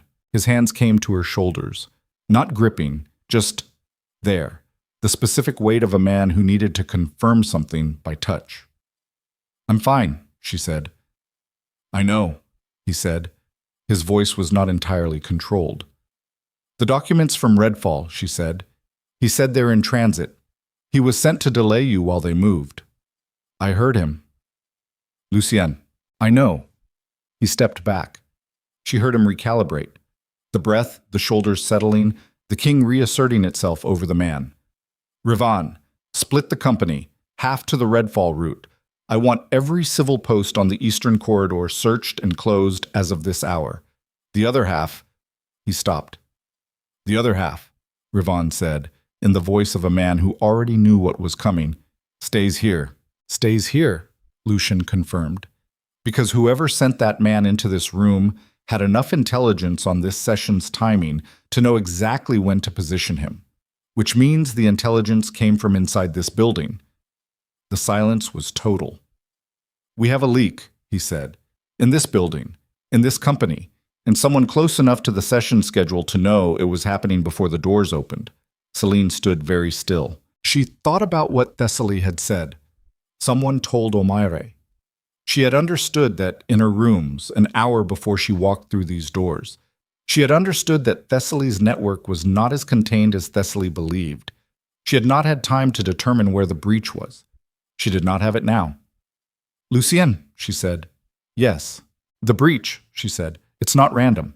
If they positioned someone in this room tonight, they knew 2 things, the session timing and that you would deploy soldiers to Redfall the moment the session broke. That's a prediction. You can't make that prediction from timing data alone." She paused. "They predicted your response because someone told them what your plan was. Not the session schedule. Your plan for the session." A silence. "Who knew the full plan?" Rivan said slowly. "For tonight." The room held the question like water held a drop stone. The impact, and then the ripples running outward, and then the specific, unavoidable moment when the ripples reached the edges and everyone in the room understood what they had just touched. Selene breathed. She knew the answer. She had known it, she realized, from the moment the grip closed around her arm. because the grip had come from behind her, from a direction she had left unmonitored, and she had left it unmonitored because her attention had been on the dais, and her attention had been on the dais because she had trusted that the people in her immediate perimeter were the people she knew. She had trusted the architecture of the situation, and someone had used that trust to walk inside it. The full plan for tonight had been known to 4 people: Lucien, Rivan, Thessaly, and Selene herself. 3 of them were standing in this room. The 4th was the woman who had claimed 2 days ago that she wanted to protect her son. The woman who had handed Selene a complete intelligence briefing and asked her to keep it from Lucien. The woman who had said, with 30 years of practice behind the words, "I needed you to receive the raw data and reach the conclusion yourself." Selene stood in the center of the Hall of Sovereignty with her heart running fast and a choice in front of her that had no moderate path through it. The version of herself that she had been this morning would have calculated, would have assessed downstream consequences, would have weighed the information against the uncertainty, would have waited for more data, would have found a way to delay the moment when she had to name what she now understood. She breathed. She turned toward the place where Lucien's voice had last come from. "Lucien," she said. "Yes." She breathed once more. "There's something," she said, "that I should have told you 3 days ago." She told him everything. Not in the hall, not in front of soldiers and council members and the accumulated witnesses of a confrontation that had already produced enough material for the palace's rumor architecture to work with for a decade. She told him in the small room off the east corridor, the same room where Thessaly had told her 3 days ago, that the Empire's connective tissue had been occupied by the people trying to end it. She found the irony appropriate. She sat across from him and she told him the meeting. All of it, every word Thessaly had said, the seal as a targeted signal, the full scope of Omair's network and its penetration of the Queen Mother's infrastructure, the emergency governance clause and the 9 votes, the 14 months of Thessaly knowing who had built the falsification network inside her own channels and choosing to sit on it rather than warn him. The arrangement she had agreed to, the conditions she had named, the 3 days of working inside a plan that belonged to someone else while telling herself it was strategic protection rather than what it actually was, which was a choice, a deliberate choice made with open eyes to withhold information from the man who had trusted her with 30 years of his family's most sensitive documentation. She did not soften this. She did not provide context before the facts. She gave him the facts in the order they had occurred, without the narrative framing that would have made her decisions more defensible. Because the version of this conversation that made her look better was the version that continued to treat him as someone whose understanding of the situation needed to be managed. She was done managing his understanding. When she finished, the room was quiet for a long time. The fire had burned down while she talked. She heard the coals shift and settle. Somewhere in the corridor outside, a guard changed. The palace breathed around them with its accumulated stone weight, indifferent to the specific human reckoning happening inside one of its smaller rooms. Lucien did not speak for long enough that she began to track the quality of his silence as carefully as she tracked every other acoustic data point in her environment. It was not the silence of a man in shock. It was not the silence of a man composing anger. It was the silence of someone sitting with something difficult, not because they couldn't face it, but because they were treating it with the seriousness it deserved rather than the velocity that emotion demanded. She had come to understand, across the weeks she had known him, that this was one of the specific qualities that made Lucien Veydrake a more dangerous man than he appeared. He did not react. He processed. The gap between what landed and what he did about it was longer than most people expected, and in that gap he had already outrun them. "Why are you telling me now?" he said finally. Not an accusation, a question with real weight behind it. "Because a man was pressed against me with a weapon at my neck, and it came from a direction I hadn't watched," she said. "Because I hadn't watched it because I trusted the perimeter. And I trusted the perimeter because I trusted Thessaly's account of the situation. And I trusted Thessaly's account—" She stopped, breathed, because it was a compelling account delivered by a compelling person, and I assessed her motivations as genuine and her intelligence as reliable, and I made a decision that I believed was strategic and was partly just. She stopped again. "Trust," he said. "Yes," she said, "which is a variable I'm not experienced with correctly weighting." Another silence. "She gave you accurate information," he said. Everything she told you. The network, Omaire, the emergency clause, the consortium. Was it accurate? As far as I can confirm, yes. Then her information was real, and her request was that you keep it from me temporarily while she worked the counter-operation through you. Yes. And you agreed. Yes, he breathed. She heard him stand. The chair, the weight shift, the pace he took toward the east wall, and stopped. Not angry pacing, the deliberate movement of a man who needed the physical dimension of thinking. She's done this before, he said. It wasn't a question. Done what? Managed my information environment, he said. Decided what I needed to know and when. She has been doing it since before I was king, possibly before I was old enough to understand that it was happening. A pause. I have never been able to determine whether it comes from love or from the conviction that she simply knows better. Can't it be both? Selene said. A long pause. Yes, he said. That's what makes it difficult to address. She sat with that. The specific complexity of a person who loved you and believed that loving you required controlling the information you received. The gap between protection and management. The way those two things could be, from the outside, completely indistinguishable, and from the inside, completely different. She had spent 24 years on the receiving end of people who had decided her information environment needed to be managed.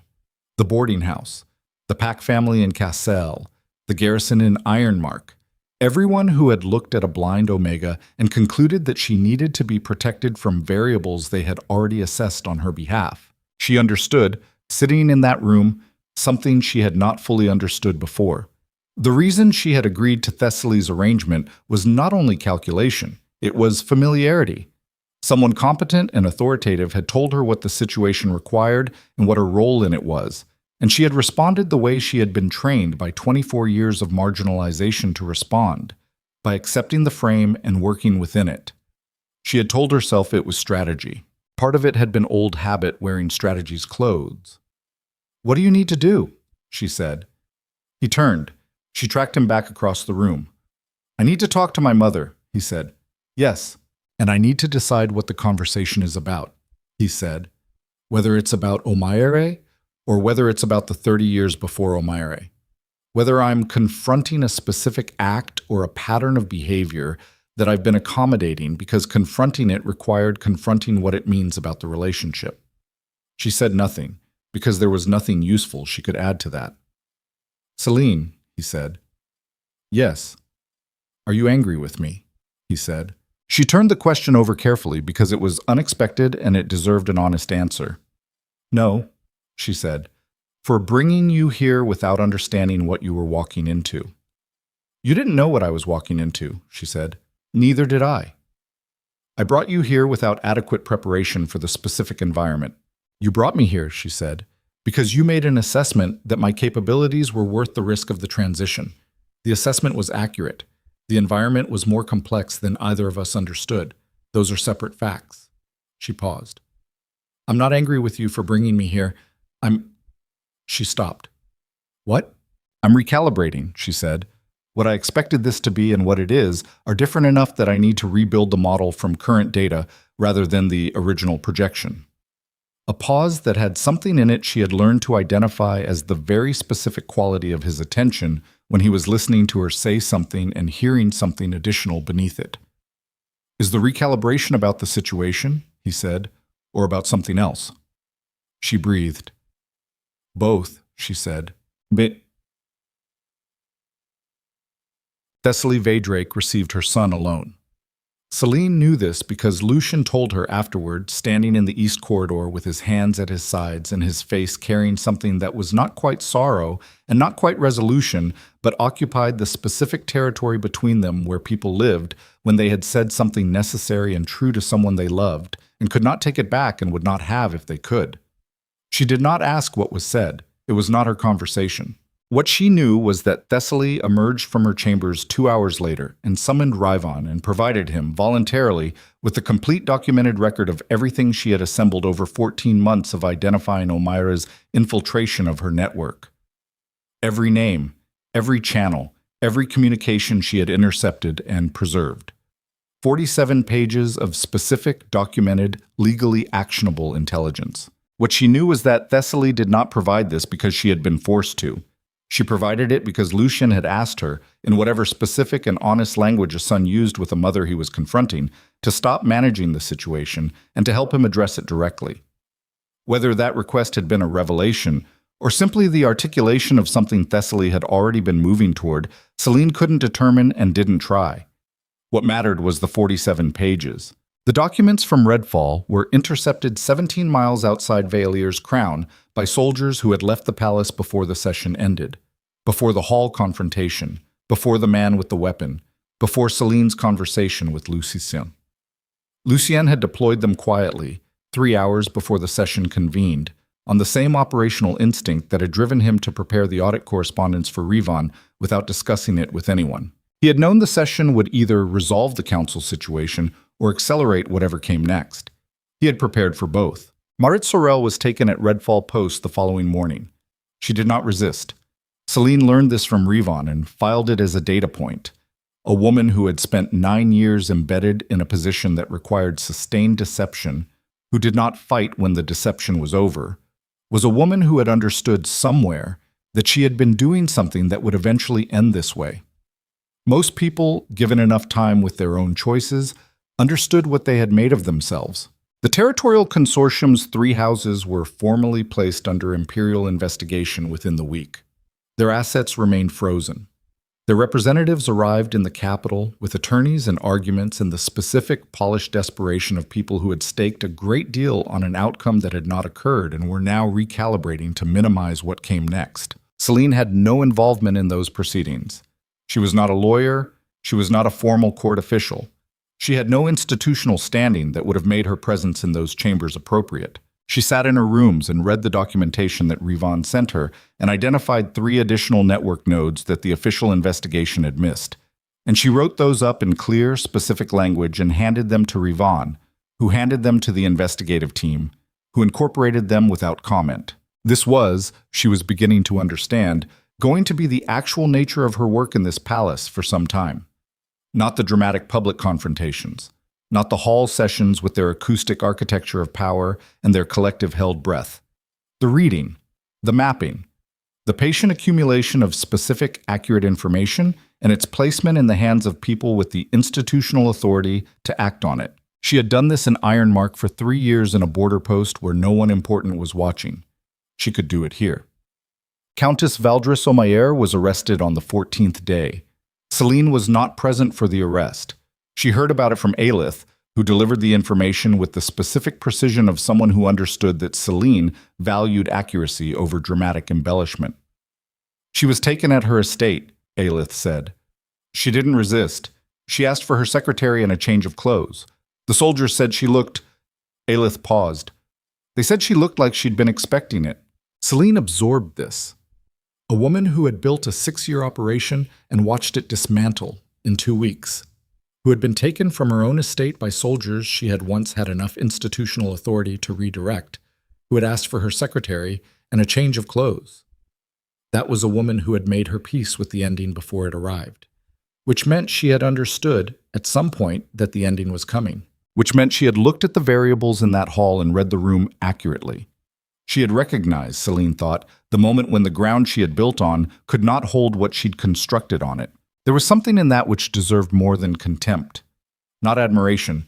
Omayer had orchestrated an 11-year fraud operation that had diverted military resources from the border territories, had cultivated a rebellion that had cost lives, had spent 6 years working to remove a king who was, by every evidence Selene had observed, considerably better at governing than his removal would have produced. These were not small harms, but the specific quality of sitting with your own ending before it arrived, of looking at what you had built and reading it accurately and deciding not to run from it, that was a kind of character that existed independently of the moral valence of what a person had built. Selene had spent 24 years developing exactly that capacity, the ability to see situations clearly even when they were situations she had created and did not prefer. She did not feel kinship with Omayer. She felt something more unsettling. Recognition. Tuck. Lucien came to her rooms on the evening of the 15th day. He knocked the way he always knocked, Measured. Not the herald's triple knock, not the soldier's functional single. 2, and then 1, with the specific rhythm she had catalogued in the second week and never needed to identify thereafter because it was his. She was at her desk. "Come in," she said. He opened the door. She heard him stop just inside the threshold, the same pause he made every time, the one that meant he was looking at her workspace before he spoke. At the organized documents, the current sheets of notes, the particular posture of someone who had been working and had simply looked up. "Omaire has been formally charged," he said. "I heard. The consortium's attorneys have opened negotiation. They're offering partial asset surrender in exchange for reduced charges. Will you take it?" A pause. "That's not decided yet." She nodded once. "What do you want to do?" He moved into the room and sat in the chair by the window. 12 feet. His customary distance when the room was private and the conversation was personal rather than operational. She had noticed across the 15 days that the distance was very slowly changing. Not dramatically, not in any single day enough to name, but the trend line, if she mapped it, was narrower than it had been. She had not decided yet what to do with that observation. "I want to talk about the Network Council," he said. She set her pen down. This was new. She had heard the phrase used twice in passing. Rivan had mentioned it, and Thessaly's documents had referenced it as a proposed reform structure, but it had not been discussed with her directly. "You're considering it," she said. "I've been considering it since Ironmark," he said, "since the audit proposal that was killed at the board level. The fundamental problem with the current administrative structure is that information gets filtered through too many layers of individual interest before it reaches anyone with the authority to act on it. An audit proposal dies in committee because the committee has reasons to kill it. A falsification network runs for 11 years because the oversight mechanisms are staffed by people with relationships to the thing they're supposed to be overseeing." "Bashmoski. The council would be what exactly?" she said. "Independent," he said, "structurally independent, not appointed through the normal court channels, not operating under the advisory council's oversight. 5 members with investigative access to every layer of imperial administration. No fixed term. They serve until they choose to stop or until the council as a whole removes them by majority." "Who appoints them initially?" "The king makes the first appointments," he said. "Subsequent vacancies are filled by the remaining members." She thought through the architecture of this. Its strengths were real. Structural independence from the court hierarchy meant Omaire's approach, or anything like it, would encounter a monitoring body with no incentive to protect the networks being monitored. Its vulnerabilities were also real. "The first appointment," she said, "the council's character for the next generation is determined by who you put in it at the start. If the initial appointments are wrong, the initial appointments matter more than the structure," he said. "Yes." A pause. She heard what he had not said. She sat with it for a moment. The fire, the wind, the palace breathing around them. "You're asking me to take one of the initial seats," she said. "I'm asking whether you would." The question sat between them with the specific weight of something that had been considered for a while before it was spoken. She thought about what it meant. Not the operational details. She could map those. But what it meant for the version of herself she had been building since she was 7 years old in a household that had decided she was a liability. The version built on the premise that the only sustainable position was the marginal one. The woman who listened from alcoves and corridors and depot walls, who assembled what she heard into frameworks that other people acted on, who had told herself the margins were where the real information was, and that this was a choice rather than an accommodation of constraint. She thought about the things she had said to Lucien in Ironmark. "I want to be somewhere that my capabilities have a ceiling high enough that I can't see it from where I'm standing." She thought about what it meant to have ceilings, actual ones, not theoretical ones, not the ceiling of some future position she was building toward. Removed. "I would need defined authority," she said. "Not advisory, actual investigative authority. Access to documentation at every level, not contingent on the cooperation of the office being investigated." "Yes," he said. "I would need resources to build my own intelligence network," she said. "Independent, not using any existing court channels." "Yes, and I would need it understood formally in the Council's founding charter, that my findings go directly to the Council and from there to you, without passing through the Advisory Council or any other body with reasons to filter them. Yes, he said, all of that is already in the draft charter. She absorbed this. You drafted this before you talked to me, she said. I drafted it before Ironmark, he said. The structure, not the personnel. She breathed. Lucien, she said. Yes. She laced her hands in front of her on the desk. She was looking for the right language for what she needed to say, and she was aware that the right language for it was not going to be strategic. It was going to be the other kind.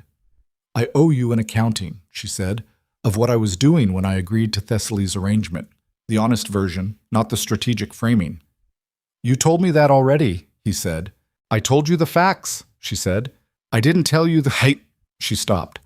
I understood that what she was asking me to do was wrong. I understood it at the time. I made a calculation that the strategic value of the arrangement outweighed the cost of the omission, and that calculation was not wrong exactly, but it was incomplete, because I hadn't fully weighted what it meant to be the kind of person who made it. He said nothing. I have spent my entire life, she said, operating inside other people's assumptions about what I was capable of and who I was likely to be. I developed a very sophisticated set of methods for working within those assumptions rather than against them, which meant that when someone handed me a frame and asked me to operate inside it, my default response was to accept the frame and optimize within it, because that was the pattern of 24 years. The arrangement with Thessaly, he said. The arrangement with Thessaly, she said. She handed me a frame. It was a compelling frame. It was built by an intelligent person with real information and genuine motivations, but I accepted it without questioning it the way I would have questioned something built by a person with less authority. Because she had authority, and I was still... She stopped. Still what? He said. His voice was very quiet. Still doing the thing I learned to do in the house in Cassel, she said, where the people with authority over me were not reliably trustworthy, but were reliably powerful.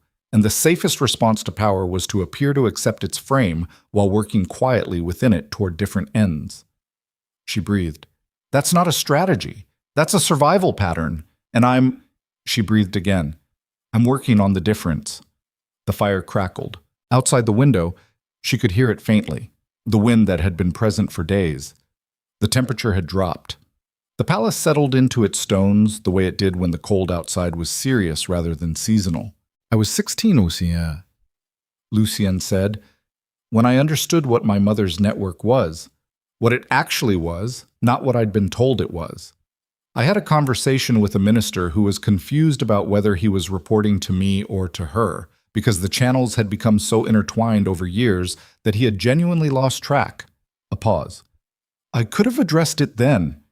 I chose not to, because addressing it would have required a conversation I didn't want to have, and because the network was useful even if its loyalties were complicated, and because... He stopped. She waited. Because she loved me, he said, and I knew that. Even when I understood that the love was expressed through management, I knew it was love, and knowing that made it very difficult to treat it as a problem rather than a complex condition to be worked around. She sat with this. She thought about the specific human phenomenon of understanding that someone's love for you was real, and that the expression of that love was also harmful, and the way that combination created a kind of paralysis that no strategic framework adequately addressed. Because strategy required you to assess things as they were, and love required you to account for things as they were also something else. And the two assessments sat in permanent tension with each other and produced exactly the kind of accommodation that both she and Lucien had been making for different people across different years of their lives. He's going to have a difficult time, she said, with Thessaly, after everything. Yes, he said, we already are. Is it... She stopped. She wasn't sure she had the standing to ask what she was about to ask. Is it repairable? He said, finishing the thought. I don't know yet. I think that depends on whether she's willing to stop managing and start being honest, which is a thing she's capable of. She was honest with you, in her way, in that room. More honest than she usually is. A pause. I think she's afraid that if she stops being the person who maintains the architecture, She becomes someone who has nothing to offer except herself. And she's never been confident that's enough. Selene said nothing. She was thinking about the specific pain of that, of spending 30 years building something necessary because the alternative was to stand in a room and be simply yourself, without the network, without the accumulated leverage, without the apparatus of indispensability, and trust that being yourself was enough. She understood that particular fear with a clarity that required no explanation. She offered me something once, Selene said, in that conversation. She said I was unusual, that she flagged unusual people. She paused. I think she meant it as a compliment. I think she also meant it as a category. Unusual people are useful, which is a frame I recognize because I have used it about myself for a very long time. And now? He said. She breathed. And now I'm trying to determine, she said, what's left of me when I take away the usefulness. The words sat in the air. She had not said anything like that to another person in 24 years. She had barely permitted herself to think it clearly because the question had always felt like a vulnerability she couldn't afford. The gap between the self that survived and the self that simply existed, and whether those two things had ever learned to coexist. Lucien was quiet for a long time. When he spoke, his voice had the specific quality she had identified in the first days at Ironmark and had been cataloging since. The register of a man speaking from somewhere that was not performance and not authority, but the actual interior, the place that existed below both. I'll tell you what I see, he said, not as a king talking to an intelligence asset, as someone who has been paying very close attention for several weeks. She waited. I see a person who sat in an alcove behind a support beam in a garrison in Ironmark and listened to strangers discuss whether she was worth mentioning, he said, and who assessed the available variables and decided the answer to that question was going to be different by morning, not because she had been given resources or permission or a better situation, but because she decided it. She breathed. I see a person who walked into a hall full of people who wanted her to behave like someone who had been caught, he said, and who chose instead to be the most honest person in the room, in front of witnesses, in a situation where honesty was the least immediately safe option. That was a strategic choice, she said. It was both, he said. I'm capable of holding two things at once. A pause.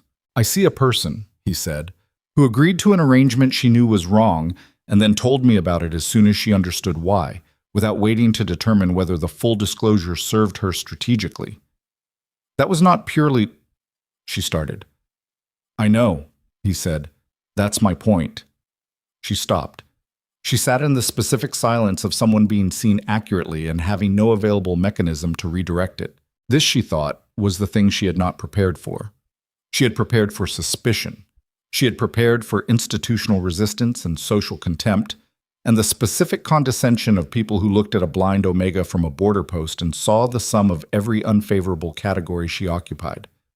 She had built her entire adult life on the premise that she would be consistently underestimated, and that the correct response was to work within that underestimation rather than against it. She had not prepared for the possibility of being seen, not in the way that meant being observed, tracked, assessed. She was accustomed to that and had systems for managing it. Being seen in the way that meant someone looking at the full picture, including the parts that didn't serve her, and choosing to remain in the room. She breathed. What do you want? She said. Her voice came out steadier than the interior of her chest. From the council appointment? From this, she said. From any of it? From me. What do you actually want? The question landed in the air between them with all the weight of what it was asking.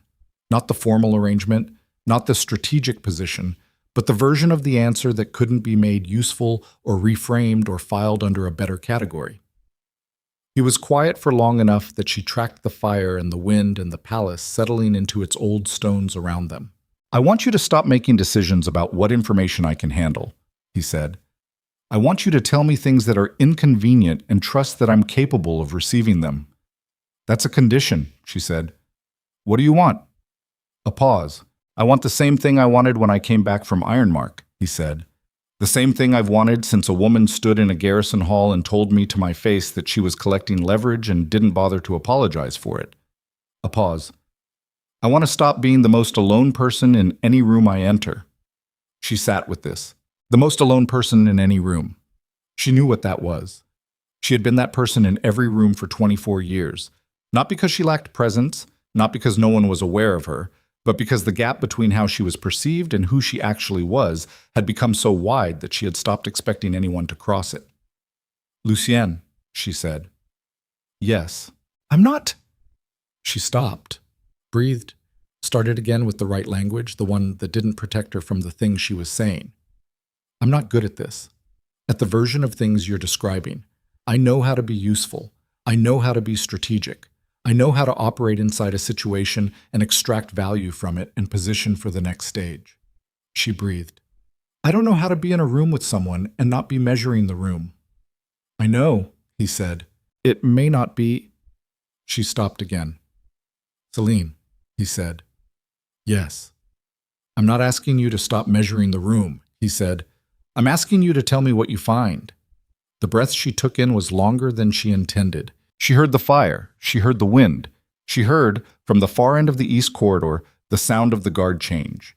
The same rotation she had catalogued in the first week, the same rhythmic footsteps, and the same exchange of positions that marked the 12th bell of every evening. She had been in this palace for 3 weeks, and already she knew its sounds the way she knew Ironmark's sounds, the way she knew every space she had ever occupied long enough to map. She was going to know this palace for a long time.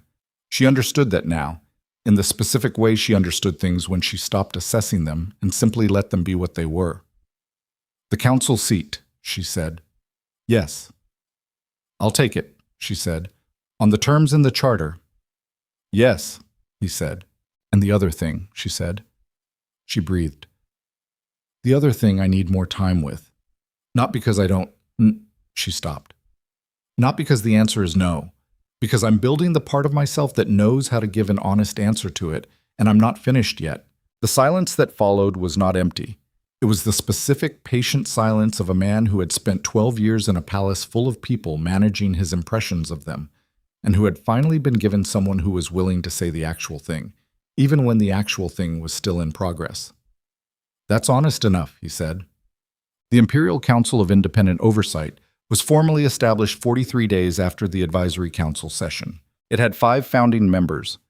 Their names were read into the imperial record at a ceremony in the Hall of Sovereigns, before an assembly that included what remained of the Advisory Council, the ranking military officials, representatives of the 12 major pact territories, and several hundred members of the court who came because they had learned in the preceding 6 weeks that things happening in formal halls in this palace had a tendency to be more significant than they appeared. Selene's name was third.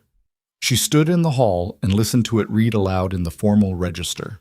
Selene Arkwright, of the Imperial Council of Independent Oversight, holding investigative authority across all tiers of imperial administration, reporting directly to the Alpha King. And she did not allow her face to change. She had not allowed her face to change in 24 years of being in rooms where the official record said one thing about her, and the unofficial consensus said something different. The difference this time was that the official record was right. The ceremony was longer than she found useful. There were speeches with the particular ornate quality of formal addresses delivered by people who understood they were being written into a record, which gave the language a self-conscious weight that actual language didn't need. She tracked the room instead, the council members who had agreed to the new structure without enthusiasm, the PAC representatives who had come with questions, the military officers whose attendance was a form of institutional positioning rather than genuine investment. She mapped the room the way she always mapped rooms. And she noticed, as she had been noticing for 43 days, the way the acoustic signature of a space changed when Lucien was in it. Not because of noise. He generated less noise than most people in authority, less of the ambient authority performance that senior figures produce simply by existing in formal spaces. It was something subtler. The way people oriented themselves, the direction of weight shifts, the specific acoustic attention of a room that knew where its center was. She had learned across 43 days to distinguish that from her own awareness of his position. The room's awareness was collective and impersonal. Hers was specific and had been specific since Ironmark and showed no signs of becoming less so.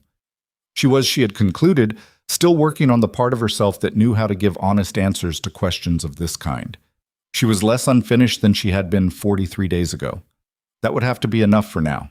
Boretas. The first action of the Imperial Council of Independent Oversight was not dramatic. It was, in its way, deliberately not dramatic. They requested documentation from the Eastern Administrative Board relating to the 11-year falsification period. Not the material Lucien's investigative team had already gathered. They requested the full correspondence archive, the complete personnel records, the unredacted financial accounts, everything the board had in its possession. The board's administrator, newly appointed, a woman named Karis, who had the particular exhausted honesty of someone placed in a position that her predecessors had made structurally difficult and was trying to rebuild it from negative starting conditions, delivered the documentation within 4 days. All of it, unredacted. It was the first time in 11 years that anyone had asked for it directly. The council spent 2 weeks reading it.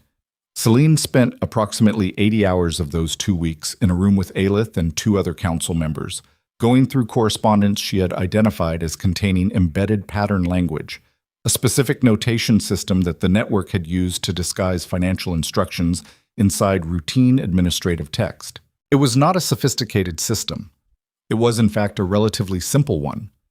What had made it effective was not its complexity, but the confidence that no one would be looking for it, that the administrative correspondence of a border post network was too mundane to warrant close reading, that the people who might have spotted it were not in positions where their findings would be acted on, and that the 11-year uninterrupted operation had created an institutional habit of not looking that was stronger than any active protection. They found 47 additional instances of diversion that the initial investigation had missed, 3 additional personnel involved, 2 more noble families with financial exposure. Selene wrote the findings report in the same compressed, specific language she had used for everything since Ironmark.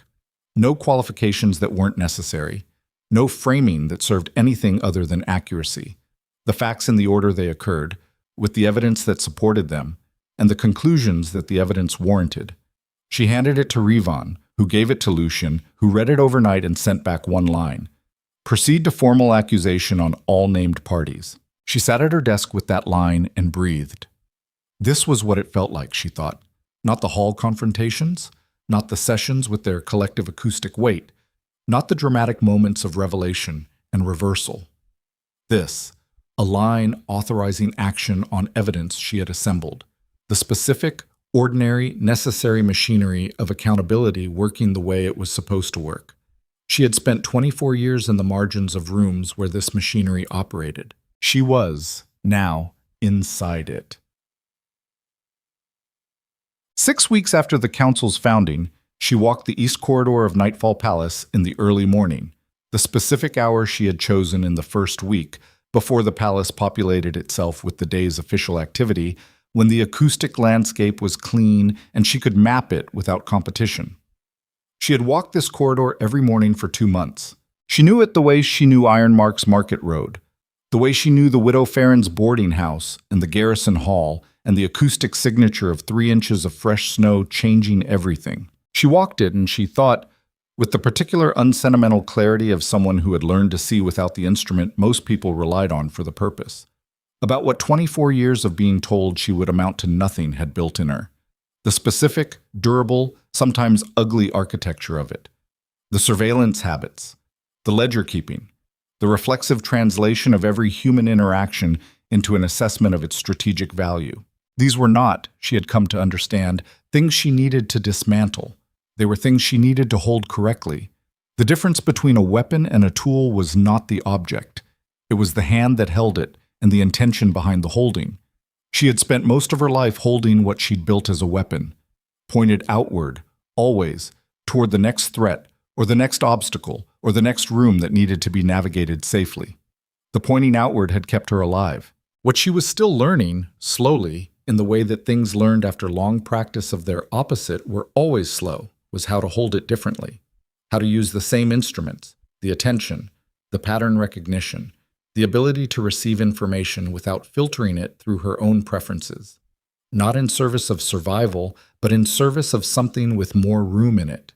She was not finished learning this. She was not certain she would ever finish. That was Chumbach. That was, she had concluded, probably fine. The people who had finished learning things were the people who had stopped being useful to the situations they inhabited. She reached the end of the east corridor and turned. Lucien was standing at the corridor's other end. She tracked him by his particular stillness, the specific acoustic signature of a person not moving, present, waiting. He had not announced himself. She had heard him there for approximately 30 seconds before she reached the turning point. He had been standing in the corridor in the early morning at the hour she walked. She stood at the far end of the corridor. "How long have you been doing this?" she said. 3 weeks, he said. She absorbed this. "Why?" "Because," he said, and his voice had the specific quality she had filed under actual interior from very early in their knowing each other. "The palace is different at this hour, and you chose this hour deliberately, and I was curious what you were finding." She walked toward him, not the deliberate, calculated walk she used in formal spaces. The actual walk, the one she used when she wasn't managing how she moved. She stopped at approximately 6 feet. "What have you found?" he said. "The same things," she said, "every morning, and different things, because the same space has different information in it depending on the conditions. Temperature, occupancy. What happened in it the day before?" She paused. "The palace never sounds exactly the same twice." "No," he said. "It doesn't." She breathed. "Lucien," she said. "Yes." "I'm less unfinished than I was," she said. A pause. "I know," he said. The east corridor of Nightfall Palace held them in its stone-echoed quiet. The early morning light, she couldn't see it, but she could feel its warmth on the left side of her face, coming through the high windows she'd mapped in the first week. Moved across the floor the way it always did at this hour, slow and pale, and not yet strong enough to do much except be present. She reached out her hand, not for navigation, not for orientation, not for any of the functional reasons she had developed the habit of using her hands to read the world, just to close the distance between one person and another. His hand met hers. Steady, unhurried.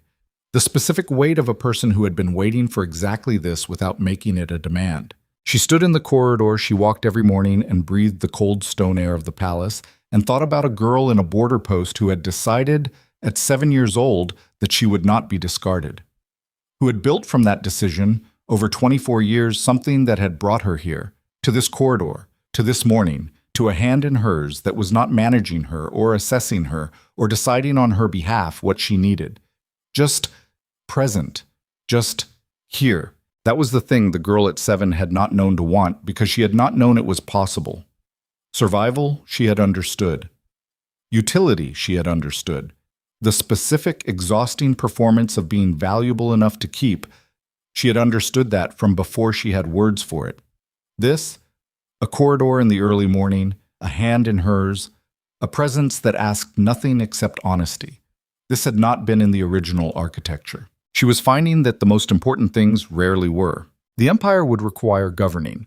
The council would require work, not the dramatic work of hall confrontations and public accusations, but the daily, specific, unglamorous work of people looking closely at what was actually happening in the spaces everyone had agreed not to examine. There were 3 additional investigative threads currently active. There was a reform proposal for the Eastern Administrative Board that needed her input before the week ended. There were 47 documents on her desk that contained information she had not fully processed yet. She would return to all of it. She always returned. But for this specific moment, in the east corridor, in the early morning, with the pale winter light on the left side of her face and the hand of a man who had seen her clearly and not stepped back, she let herself inhabit the present with the same full attention she brought to everything else, not measuring it, just in secret. The Empire's bards would eventually get hold of this story, and they would tell it the way bards told every story, with the useful simplifications and the narrative conveniences that made a long, complicated, frequently unglamorous truth legible to an audience that wanted the shape of things more than the texture. They would say that the blind Omega from the border post came to the palace and changed the empire. They would not say that she stood in a corridor one morning and learned, for the first time in 24 years, to simply be somewhere without also preparing her exit from it. Both things were true. The bards would only remember one. Selene, standing in the east corridor with a hand in hers, and the Empire still very much in need of the kind of attention she knew how to give it, was beginning to understand that the other one was more important.